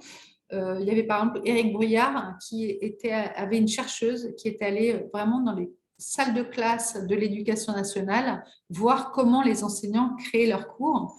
Et justement, c'était sur les ressources éducatives libres parce que c'est exactement ce que je vous disais. Donc, depuis l'IUFM à l'époque, jusqu'à 20 ans après, on voyait qu'ils refaisaient et remettaient sur le… Ils refaisaient leurs cours, toujours avec des matériaux. C'était vraiment très intéressant et c'était tout à fait sur les thématiques de l'open education à l'éducation nationale. Moi, c'était le GTNUM numéro 8 et je ne suis pas chercheuse, mais il n'y avait pas grand monde pour s'intéresser à ce que la blockchain pouvait apporter en contexte éducatif. Et finalement, on est tous assez contents et fiers des résultats parce que, disons que je suis plutôt dans la recherche-action. et qu'on a abouti à l'Université de Lille avec ce projet conçu en 2017 à dématérialiser la totalité des diplômes de l'Université de Lille, et pas les diplômes eux-mêmes qui sont très réglementés, qui sont papier, qui ont vocation à le rester, mais l'attestation de réussite au diplôme. Donc, les étudiants de l'université, on est à plus de 30 000 maintenant attestations numériques de réussite au diplôme envoyées en anglais, en français, avec une traduction en anglais non officielle. Un lien, c'est beau, c'est partageable, cliquable, vérifiable aussi par les employeurs ou les autres universités. Et ça rend déjà énormément de services à nos étudiants. Alors, la blockchain, c'est une nouvelle technologie d'infrastructure. On en parle beaucoup à cause des crypto-monnaies. Mais justement, là, on était vraiment sur la question de savoir à quoi les blockchains peuvent servir en dehors d'envoyer des tokens et de la monnaie. Alors, d'une part, ça donne des idées de registres. Alors, les registres, c'est un mot, moi, traditionnellement, quand j'entendais le mot registre, mon esprit s'éteignait, tellement ça semble rébarbatif. Mais avec toute la réflexion que j'ai eue sur les blockchains, donc ce sont des registres. Les registres, c'est juste une des activités majeures de l'être humain depuis qu'on est civilisé. C'est-à-dire qu'on a créé l'écriture, l'invention qu'est l'écriture, elle a été créée il y a 5000 ans pour écrire des registres. Il y avait des cargaisons qui étaient déchargées des bateaux, il y avait des seigneurs qui attribuaient des terres à des valeureux guerriers, et tout le monde avait besoin de savoir à quoi s'en tenir. Et donc, on a créé l'écriture pour créer des cadastres, pour créer l'état civil, des recensements, pour faire des transactions et se rappeler combien on avait payé quoi, etc. Et donc, les registres se sont modernisés. Les registres, c'est aussi les registres de banque.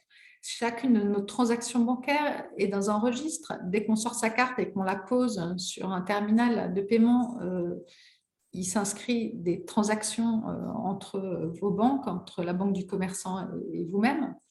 Et donc, en fait, les blockchains ne sont pas prêtes de disparaître parce qu'elles parlent de ces deux inventions humaines essentielles que sont les registres et l'argent. Voilà. Maintenant, comment c'était intéressant en contexte éducatif d'y réfléchir, en réfléchissant aux registres. Et les registres, en fait, c'était les registres d'alumni.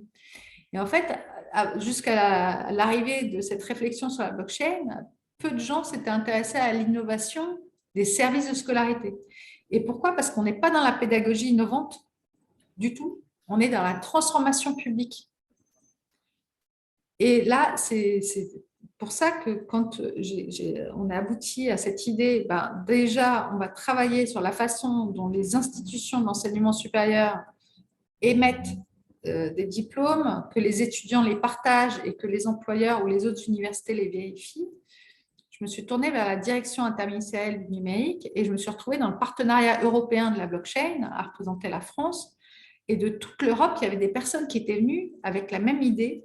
Il est temps de travailler sur un grand registre mondial des diplômes, des certificats d'éducation, de compétences et aussi des open badges. Et là, on est pilote, quand on dit qu'on l'a fait à Lille, on est early adopters, on est les premiers à le faire. On fait partie du peloton de tête des 6 États membres qui sont dans le partenariat européen de la blockchain en avance, mais il y a 18 universités qui font la même chose dans 15 États membres. Donc vraiment, on est pilote. Et on l'a réalisé en interne, mais à la fois dans l'infrastructure européenne de services blockchain, qui est écologique, durable, conforme aux derniers standards du W3C.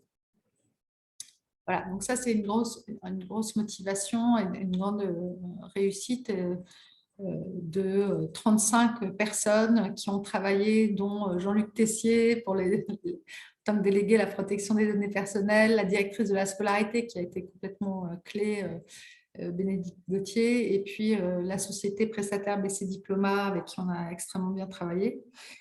Donc voilà, ça c'est ce que ça a donné concrètement. Une infrastructure européenne, une transformation publique, mais il y avait autre chose dans les badges. la blockchain, c'était ce Bitcoin. Le Bitcoin, c'est une alternative à l'argent tel qu'on le connaît parce que les banques, en 2008, les autorités de contrôle des banques ont failli à leur mission de contrôler les banques. Les banques ont fait n'importe quoi, elles ont failli à la croyance qu'on met en elles. Et donc, Satoshi Nakamoto a écrit un livre blanc pour recréer la monnaie entre pairs.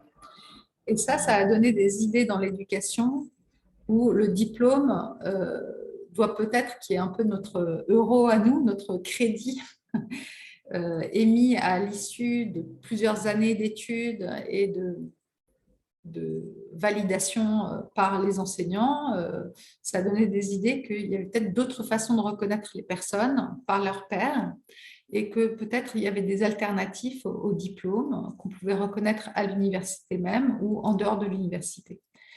Et ces idées-là, elles sont portées aujourd'hui justement par l'association Reconnaître, qui tient donc sa conférence en octobre à Lille, et la matérialisation numérique, qui est un peu la cerise sur le gâteau, mais à la fin de tout un processus pédagogique et de reconnaissance des personnes, c'est l'open badge.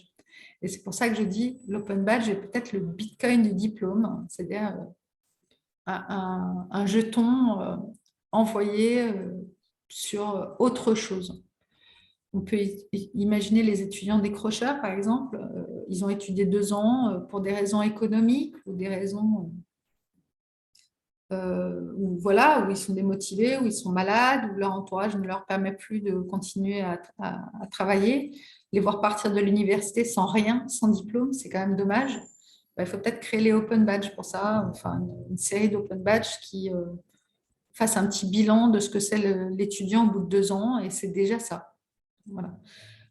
Ça peut être, moi j'ai mis ma fille là, de 11 ans dans une école qui pratique les open badges. On leur demande d'aller tous les premiers dimanches du mois, quand c'est gratuit, au musée, et de ramener le ticket, et ça leur fait un open badge. Ils reconnaissent des choses qui se passent en dehors de l'école, à l'école, pour dire tu n'es pas que défini par ton parcours scolaire. Voilà. C'est des idées comme ça, les open badges. Donc, l'idée que je vous avais développée tout à l'heure, que j'avais imaginée en 2017, avant même d'entendre, en 2016 d'ailleurs, ça date, d'une blockchain qui permettrait de contribuer à une meilleure reconnaissance des contributeurs de l'open education grâce à tout le système que j'ai décrit. C'est pas ça, j'ai dû le mettre de côté en fait. Je n'avais pas le temps de m'occuper de ça. Et donc, j'ai préféré me focaliser sur la transformation numérique de l'établissement, la présence d'un partenariat européen de la blockchain pour être sûr que ce soit vraiment impactant. Et pour terminer, les open badges, on a déjà réalisé quelques expérimentations. Ok, alors je ne sais pas si on a répondu à une remarque badge avec endossement des utilisateurs. Ça s'est sorti de son contexte maintenant, je ne sais plus dans quel contexte ça intervenait pour la remarque de… Alice Carnet, badge avec adossement des utilisateurs. Oui, c'est quand on parlait des ressources utilisateurs en fait, sur lesquelles on appliquait justement les licences Creative Commons. Est-ce que pour valoriser la personne qui a justement réalisé cette ressource, l'utilisateur ne pourrait pas endosser le badge de l'utilisateur de manière à pouvoir avoir comme ça un retour utilisateur rapide et simple pour tous les deux, je pense. Eh ben, disons que c'est une très bonne idée, mais il faut la mettre en musique, quoi. C'est vrai que c'est une très bonne idée. Voilà. J'aime beaucoup parler de ce qui a été fait par Philippe Petitqueux à la DRAC en Normandie. Donc, il était sur… c'est venu des agriculteurs qui étaient les futurs employeurs des élèves de l'enseignement agricole, qui ont dit, nous, on aimerait bien savoir qui s'implique vraiment dans le développement durable. Et en fait, c'est vrai que le diplôme ne le dit pas. Le diplôme, il dit, voilà, tu es sorti de là, tu as pu prendre une majeure, éventuellement, développement durable, mais comme c'est très difficile de changer les maquettes de formation, parce qu'à chaque fois, les validations par les ministères n'incitent pas à la création, on a toujours peur de perdre son autorisation de master ou de diplôme, eh ben, la question des agriculteurs a fait réfléchir donc, Philippe Petitqueux et son équipe, et ils se sont dit, on va chercher dans la promo qui est vraiment impliqué dans le développement durable, et ça va nous permettre de définir ce que ça veut dire d'être vraiment impliqué dans le développement durable. Est-ce que ça veut dire, j'ai vraiment fait très attention à la dose d'engrais à mettre ou à des alternatives biologiques aux engrais, etc., ou à la façon d'économiser l'eau dans les plantations, voilà. Et donc, à partir des étudiants qui étaient déjà le plus motivés, ils ont défini un premier référentiel et ils l'ont reconnu dans un badge.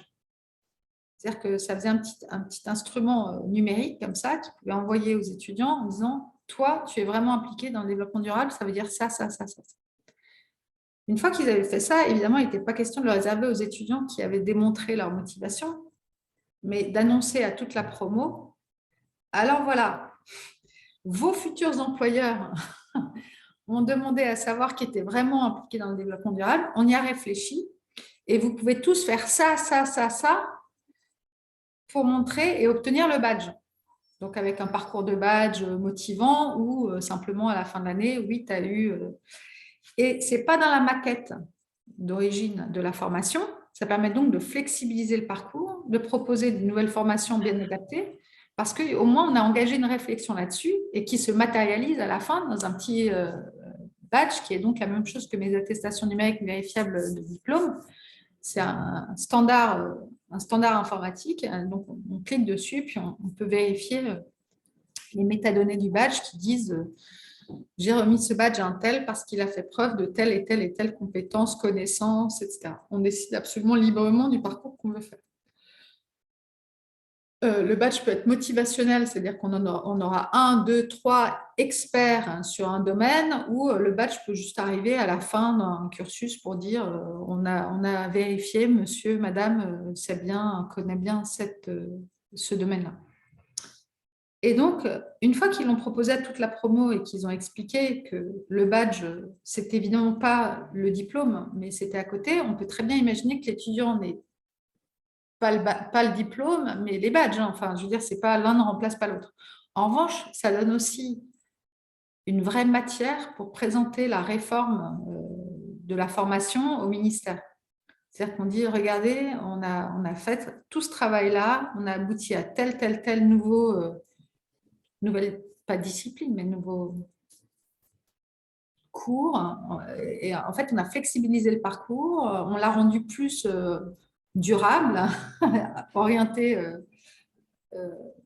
vers ce qu'il faut faire. Et puis, donc, ça permet de motiver des modifications dans l'enseignement et dans la certification. Vous voyez, donc c'est tout ça, c'est tout ce côté vertueux, les open badges.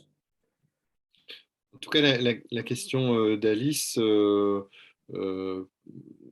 interroge peut-être l'enregistrement des réutilisations qui pourraient être réalisées dans un badge, finalement.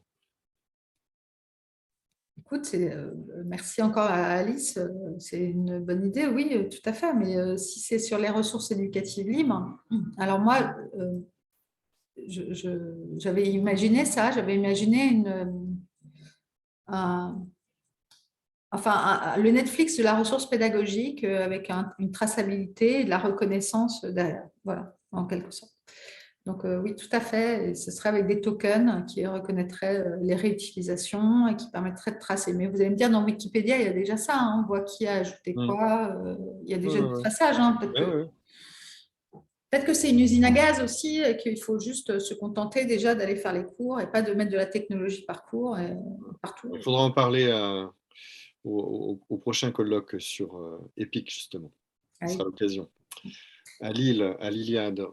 Voilà, je vous invite aussi tous à venir d'ailleurs à l'Iliade. On peut, voilà, c'est une très belle conférence, très intéressante.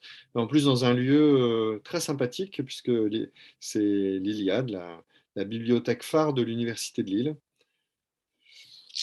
Bon, après ce petit coup de pub, on revient à peut-être où il faut quand même traiter, voilà, il y a une question sur justement la réutilisation des ressources sans droit d'utilisation dans des livres payants ou des formations payantes. Donc ça, c'est une question de Véronique de Coq. Ah bah, avocat. Non, mais c'est vrai, il y a un moment, c'est bon, quoi. Il faut... mais le problème, là, on est confronté à la réalité des universités. C'est-à-dire qu'elles ont quelques juristes pour des questions juridiques énormes. Euh, il faut quasiment qu'elles soient attaquées pour aller prendre un avocat. Et c'est rarement une... Enfin voilà, je pense que c'est plutôt les universités, elles sont plutôt sur la défensive que sur l'offensive. Et puis, comme c'est des questions, il n'y a pas de spécialistes de la propriété intellectuelle. Je ne parle pas des chercheurs, parce que les chercheurs ne sont pas des praticiens. Ils sont là pour aller au bout des concepts, des idées, des jurisprudences, ça. Donc, en fait, il n'y a pas un juriste en interne. Enfin, c'est comme un chercheur en informatique par rapport à une DSI. Vous voyez, ce n'est pas du tout le même métier, quoi. Donc là, c'est pareil. Tant qu'il n'y a pas de juriste dédié à la propriété intellectuelle dans les universités, on n'avancera pas. C'est pour ça que dans Open Education Global, l'association, je voudrais qu'il y ait vraiment des spécialistes de ces questions-là qui se mettent à faire de la veille, qui soient des courtiers en ressources pédagogiques, numériques libres ou pas d'ailleurs, hein, mais qui aillent un peu tracer les utilisations, les réutilisations pour faire comme faisait ma maman allemande, c'est-à-dire une veille offensive sur les réutilisations non autorisées. Et si elles ne sont pas autorisées, donc indemnisation des auteurs et de l'université. Mais ces modèles économiques-là, l'université ne sait pas l'apprendre. Elle ne sait pas prendre, des droits d'auteur. Elle a le droit de se faire rémunérer en droits d'auteur, l'université. Les groupements d'intérêt public, etc. Donc, les droits d'auteur sont quelque chose de reconnu, mais pas de pratiqué. Donc, finalement, c'est dommage. Peut-être que ça ne rapportera rien du tout au début, mais c'est peut-être un projet à 10 ans où il y aurait une SACEM. Là aussi, il ne faut pas faire des usines à gaz pour rien, mais il y aurait un organisme qui rassurerait les enseignants. Finalement, c'est peut-être ça l'essentiel. Hein. Ce n'est pas forcément que ça rapporte de l'argent, mais c'est que les enseignants soient rassurés sur la réutilisation des ressources éducatives libres et non libres.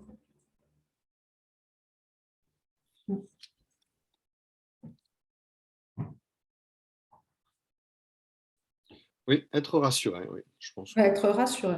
Parce que lever les freins, c'est bien, mais on ne peut pas garantir. Personne ne peut leur dire aux enseignants, non, vous avez mis une licence Creative Commons, c'est bon. Hein. Non, c'est bon formellement.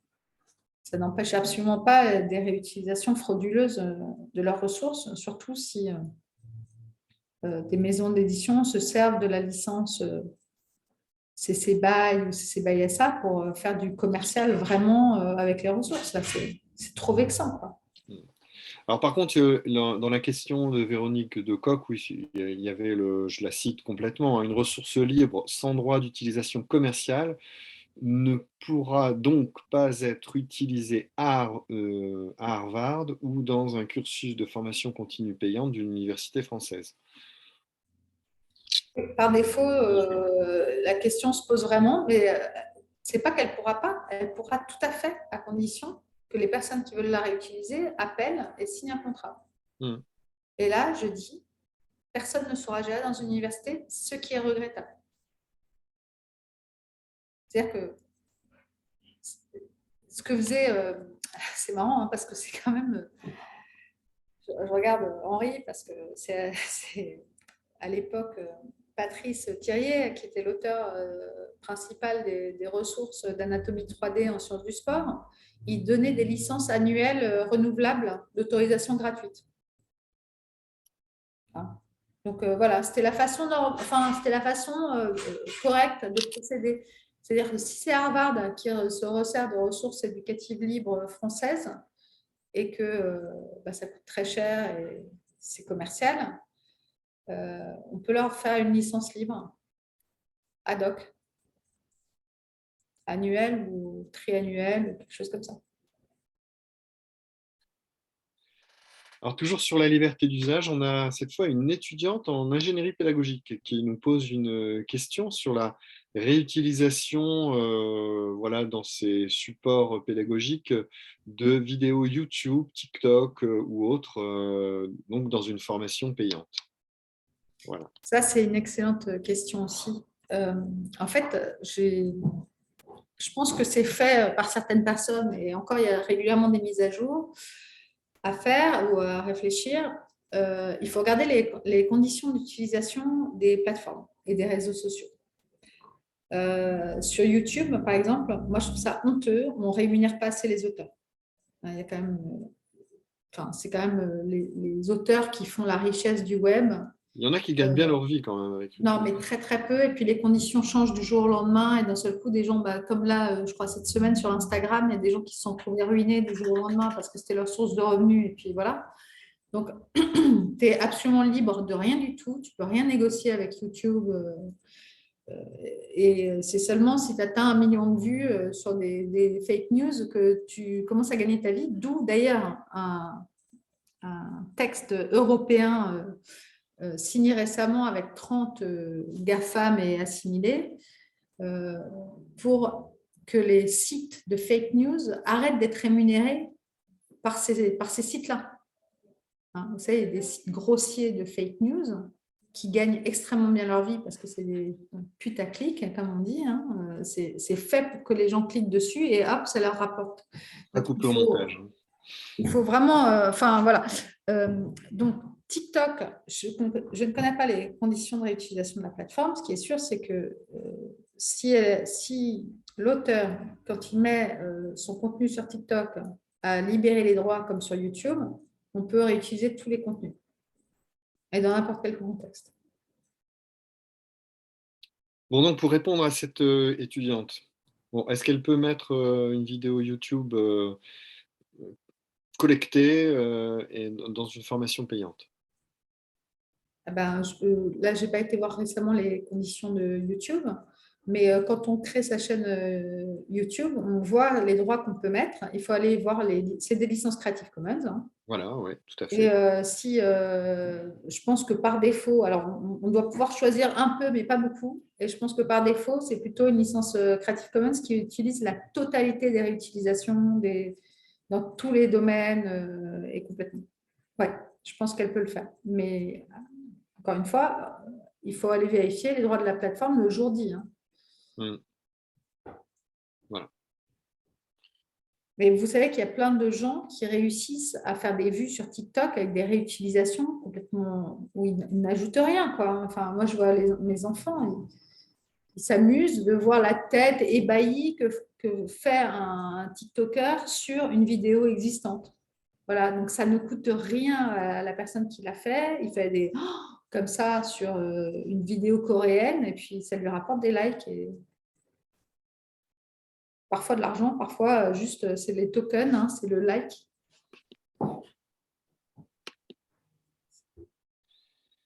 Alors on approche encore on approche de la fin de ce webinaire, mais finalement, Perrine, si on veut trouver des ressources libres, alors où est-ce qu'on les trouve? Alors où est-ce qu'on peut les trouver dans le monde entier? Est-ce que OEG fait des recommandations, donne des listes?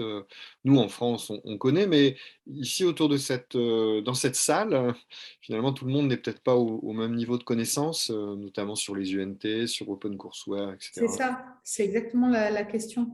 Tu vois, je recherchais le moteur de recherche qui avait été créé en 2015 pour trouver les ressources éducatives libres créées en France par les universités numériques thématiques et documentées. On le trouve, si on sait, sur le site du ministère de l'Enseignement supérieur. C'est devenu vraiment difficile. Par défaut, en plus, les gens vont aller sur Google et taper au hasard et pas forcément. Là aussi, il faut apprendre à regarder les droits donnés sur les éléments trouvés. Donc aujourd'hui, je trouve qu'il n'y a pas de très bonne façon de trouver les ressources éducatives libres, sauf de savoir, comme aujourd'hui on est là pour ça, Si vous êtes dans l'humanité, vous pouvez aller voir sur le site de l'UOH, vous allez trouver des ressources éducatives libres françaises. Sinon, évidemment, comme vous êtes universitaire ou dans l'éducation, vous allez croiser vos sources et faire en sorte que la ressource soit de la meilleure qualité possible après une recherche Google ou sur un autre moteur de recherche. Moi, j'ai rencontré des personnes, grâce d'ailleurs à la direction du numérique pour l'éducation, pardon, Mathieu Sonati, en fait, qui il avait dans sa famille et son meilleur ami des problèmes de dyslexie. Pardon. Il savait qu'il y avait d'excellentes ressources pédagogiques sur la dyslexie, mais il n'arrivait pas à les trouver. C'était noyé par le mot dyslexie dans les moteurs de recherche. Et donc, il s'est mis à faire un moteur de recherche dédié à trouver des ressources accessibles sur Internet, donc pas des ressources éducatives libres conçues par des enseignants de qualité, mais dédiées à trouver des ressources éducatives de qualité sur tout Google. Donc, ça s'appelle Inokofu. Comme il est, entre guillemets, à son compte, en train de travailler là-dessus, avec toutes les méthodes les plus récentes des moteurs de recherche, c'est un plugin qui ne marche pour l'instant que sur Chrome, pas sur Safari. Voilà. Mais si vous n'avez pas de Mac, vous pouvez essayer le moteur de recherche Inokofu. Si vous voulez trouver des ressources éducatives libres, en dehors des universités numériques thématiques, et il y a eu un projet pendant le confinement qui s'appelle Fun Ressources et qui est dédié à faire des ressources éducatives vraiment réutilisables par tous les enseignants-chercheurs français qui le souhaitent. Et enfin, au niveau francophone, il y a la B9, c'est la bibliothèque universitaire de l'enseignement francophone, en fait, des enseignants francophones, qui s'est pas mal améliorée et qui a utilisé justement des moteurs de recherche assez récents. Enfin, la dernière fois que je suis allée, c'était assez bien fait. Donc, la B9. 9 est créée comme espace universitaire francophone. Voilà. Il n'y a pas de façon magique aujourd'hui de trouver toutes les ressources éducatives libres, mais c'est mon projet avec Open Education Global francophone de le faire. Ce qui est certain, c'est que les enseignants, si on faisait un sondage, on sait que des enseignants ne connaissent pas complètement les universités numériques. Et en plus, dans le site Université numérique, nous n'avons pas Uniciel et UNFJ. Qui sont hors université numérique. Donc, voilà, on a comme ça un éparpillement des ressources, alors que le projet des UNT, c'était le projet des années 2005, je crois, suite à l'initiative OpenCourseWare. Et donc, voilà, je sais que dans les universités, on travaille toujours à faire la publicité de ces ressources qui ne sont pas forcément utilisées par tous les enseignants. Oui, parce que, encore une fois, il n'y a pas de communication massive sur les grands médias. Tout le monde connaît les MOOC. Sur le site de l'INPI, je voyais des MOOC. Donc, tout le monde utilise ce Massive Open Course. Et en réalité, c'est une subdivision de l'éducation ouverte et des ressources éducatives libres. Et donc, c'est beaucoup plus vaste, le mouvement de l'Open Education. Et ça pourrait vraiment changer la vie des enseignants de l'avoir compris, ne serait-ce qu'avec l'existant. Encore une fois, on va y travailler déjà en interne dans une université, mais moi, je voudrais y travailler en externe de façon plus globale. Je vois que le ministère est représenté, donc c'est vraiment des occasions de… Je pense que c'est une thématique après le confinement qui a repris en vigueur.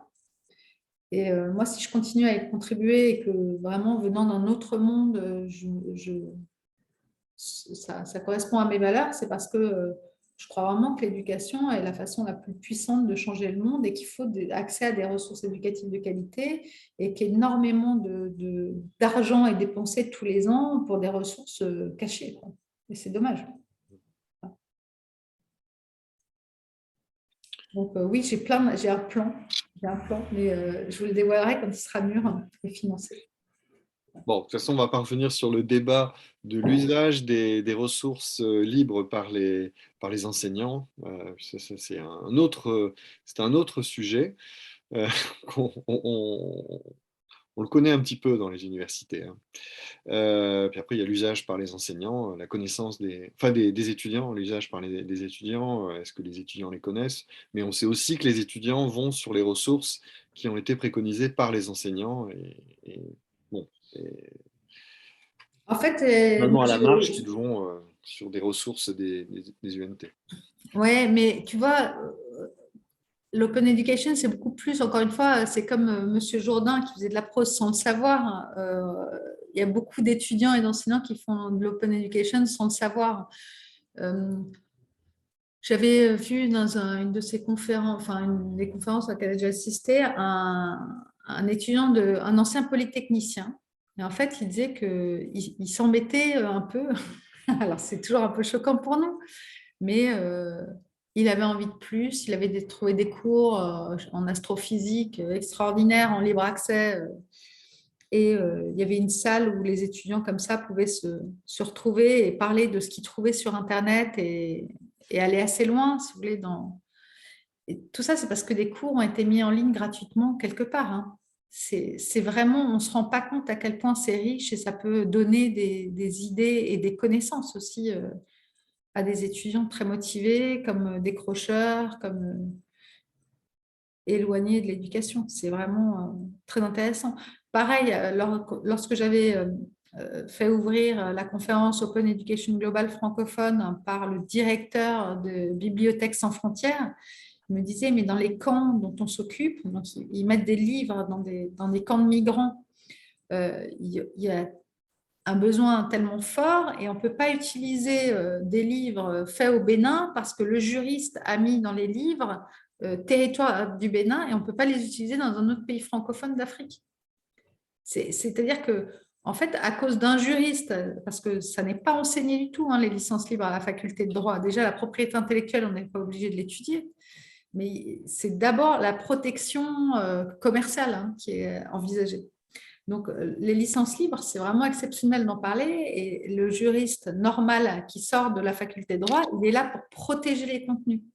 Et il ne se rend pas compte du frein énorme que ça peut mettre sur des manuels scolaires et des manuels universitaires. C'est vraiment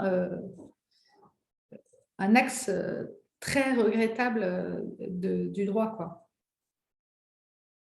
Voilà. C'est de ne pas se rendre compte de l'impact négatif sur la diffusion des formations.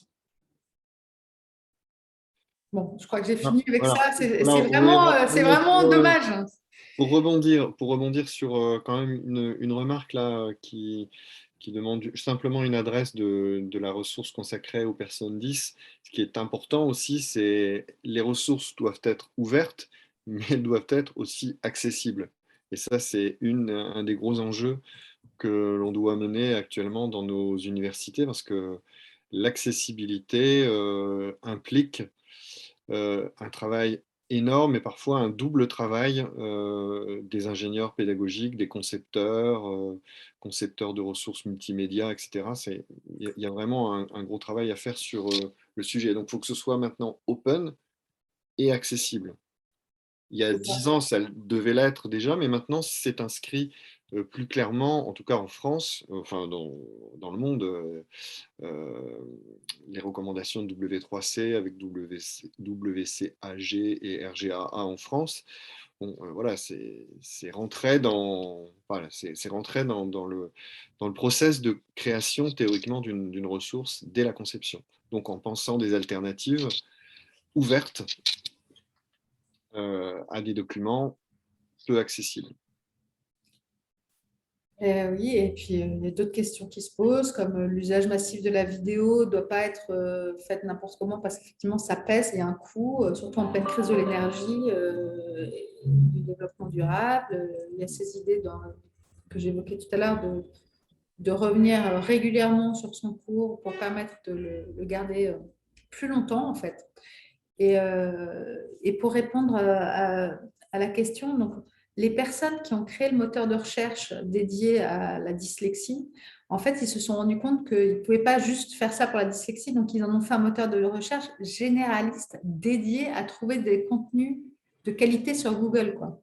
Hein, donc, c'est un plugin Google, ça s'appelle Inokofu. C'est donc dans le chat, là. Et oui, Thierry, c'est tout le savoir-faire des fameuses cellules TIS, et la direction à laquelle j'appartiens, les ingénieurs pédagogiques, et de savoir faire des ressources inclusives et accessibles dès l'origine. Et c'est compliqué hein, aussi pour l'enseignant, ce n'est pas son domaine. Mais ça veut dire, par exemple, rédiger ce que représente un schéma pour les personnes aveugles. C'est vraiment pas facile parce qu'un schéma, justement, c'est fait pour être visible. Et quand on veut faire des ressources accessibles, il faut encore documenter dans le schéma ce qui, justement, est visualisable. Donc, c'est pas facile. Hein. Bonjour, est-ce que le cadre des licences Creative Commons permet de répondre aux exigences de la législation française? Non, bah non, le cadre de la licence Creative Commons ne permet pas ça. Mais si ça n'existait pas, il faudrait l'inventer, le cadre des licences Creative Commons. Je réponds à Grégoire. Parce que ça répond à un usage qui n'existait pas il y a 20 ans, allez, 25 ans. Il n'y avait pas Internet, à peine, juste pour des universitaires. Et ça a complètement chamboulé la façon de diffuser l'information en Internet. Et ça n'a pas été pris en compte tel quel dans le droit français. Et dans d'autres droits francophones. Alors, il y a quand même quelque chose à vous dire aussi. Ça, c'est un ouvrage, je vais vous donner le lien. Ça s'appelle « Comprendre les licences Creative Commons 4.0 en français ». Ça a été fait par le laboratoire CERSA de Paris 2, CNRS. C'est en français et en anglais d'ailleurs. Et c'est la licence qui dit justement... allez, on va simplifier les licences Creative Commons. Il n'y en a plus qu'une, c'est la licence 4.0. Elle est directement intégrable dans tous les droits du monde, dans tous les chapitres Creative Commons. Je vais vous mettre tout de suite le lien vers cet ouvrage.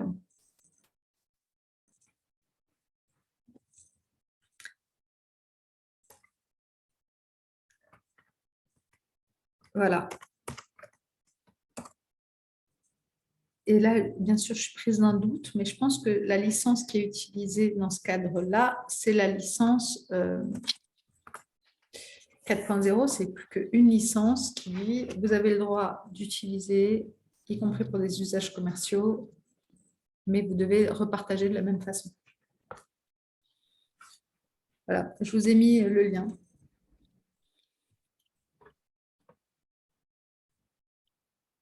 Et puis, ça parle de, voilà, des œuvres dérivées, ça va plus loin, quoi, sur... Voilà de quoi occuper notre week-end. Mais c'est fait en petite fiche, c'est bien fait, hein, sur l'auteur, les droits voisins, les droits dérivés, donneur de licence, preneur de licence. C'est bien fait. Bon, ceci dit, c'est pour ça que je vous donne la référence, mais d'un autre côté, pour moi, on n'était pas ici pour faire un point très précis sur quel morceau, mais plus vous guider dans ces notions d'open education et de propriété intellectuelle sans... Oui, l'esprit de ces réunions, c'est un échange de pratiques, hein, c'est ce qu'on essaie, et puis de répondre à des questions techniques. C'est pour ça qu'on a fait appel à toi, Perrine, voilà, sur le sujet. Je crois qu'on va s'acheminer progressivement vers la conclusion de cet échange. Si vous avez encore des questions à poser, n'hésitez pas. Voilà. Mais ceci dit, on est toujours là pour répondre à vos questions. Voilà. Après, c'est difficile de conclure sur une réunion informelle, hein. Si on décidait de conclure en 3 mots, on dirait partageons, partageons, partageons, par exemple. Voilà, c'est un peu facile, mais c'est un petit peu ça finalement, hein. La philosophie de l'open education, c'est l'éducation ouverte, c'est vraiment de partager dans une, voilà, pour améliorer le monde, dans une que le partage soit source de progrès. Hein. C'est un peu la philosophie de OG. Absolument. De faire un monde meilleur. Je pense qu'on en a besoin. Ah, mais absolument. Il faut pas, on peut toujours être très réaliste et pourtant se dire que s'il n'y a pas des personnes pour porter ces thématiques, alors vraiment, on est sûr de ne se donner aucune chance. Voilà. Oui, donc je trouve que voilà, c'est très bien que voilà, ça existe, que ce consortium existe, que les universités y participent. Voilà, toi, tu représentes la France, en fait. Tu es Alors, la seule de la France, en fait. oui, c'est vrai que l'adhésion il y a peu d'adhésions françaises, mais l'adhésion pour laquelle je me suis présentée, c'est celle portée par les universités numériques thématiques pour le ministère de Oui, il l'enseignement y a supérieur. Université numérique, oui, qui est aussi présente. Oui, tout à fait. Oui. Voilà. Voilà, bah écoutez, je trouve que enfin, c'est agréable, les échanges ont été riches, il y a eu beaucoup de questions. Voilà, on a mis quand même Perrine à rude épreuve, hein, parce que voilà, il faut noter aussi qu'elle n'avait pas de diaporama. Donc voilà, c'était du live total, de l'informel total, et on espère que ça répond bien à vos questions. Voilà, c'est en tout cas dans la forme et le fond. Euh, alors, cette liste d'échanges sera disponible en fait sur le site de la FIED avec d'autres webinaires que vous pouvez voir enregistrés.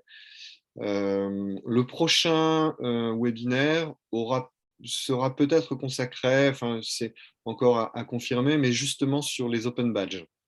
Donc on sera un petit peu dans la continuité d'aujourd'hui. Et toujours sur le même format.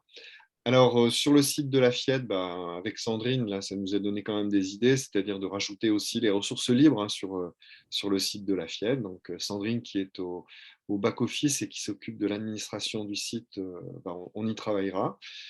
Et puis, on essaiera aussi de faire un petit peu la synthèse des échanges et des questions. Voilà, il nous reste encore un petit peu de travail pour la mise en forme. Donc, merci beaucoup à tous les participants. Voilà, grand merci à Perrine d'avoir bien voulu se prêter à l'exercice et de nous avoir fait partager son expérience sur le sujet de l'éducation ouverte et de la propriété intellectuelle. Oui, disons que j'avais beaucoup plus d'éléments à vous donner, mais je vous laisse me contacter si vous le souhaitez par la suite, parce que j'avais parlé d'une bibliographie que j'ai réalisée, mais en fait, je trouve que dans les échanges informels, finalement, ça rentre mal et puis tout le monde n'aura pas le temps. Enfin, si je devais citer deux, trois petites choses pour terminer, c'est le rapport de la Commission européenne, du Joint Research Center de la Commission européenne, Opening Up Education, qui justement a étudié comment peut être abordée la question de l'open education en termes de politique. Évidemment, comme on est en train de travailler dessus avec Pierre Boulet, le vice-président infranum de l'Université de Lille, ça sera un document qui sera ouvert quand il sera prêt. D'adaptation, de penser ça en interne. Je salue l'Université de Nantes, donc avec sa présidente Karine Bernot et son chercheur Colin de la Higuera, qui sont en train de faire le même travail. Lyon, évidemment, je vois Bertie Collignon aurait vraiment toutes les raisons de le faire aussi avec ICAP et toutes ces collections de ressources éducatives libres. Mais je sais, et c'est pour ça que j'ai voulu Open Education Global francophone, qu'il y a énormément de trésors invisibles dans nos universités et que vraiment, ça serait intéressant d'avoir une belle bibliothèque en ligne, visible et claire, et une bonne information à tous les enseignants en fait, et aux étudiants sur ce mouvement et ces ressources fantastiques. Bon, voilà une belle ambition, hein, Perrine, merci. Et donc, mais ça montre aussi on a encore du travail dans ce domaine. Voilà.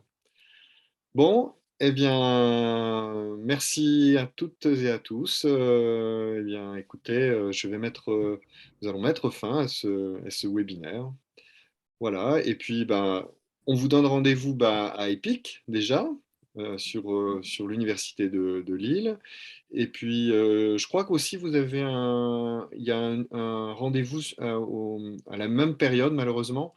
C'est deux événements en même temps. À l'Université numérique fait son événement aussi, à Paris, au CNAM. Euh, voilà, et puis, eh bien, écoutez, à bientôt pour un prochain webinaire. Voilà, au revoir. Au revoir à tous. Merci, à bientôt. Merci encore à la FIED. Au revoir.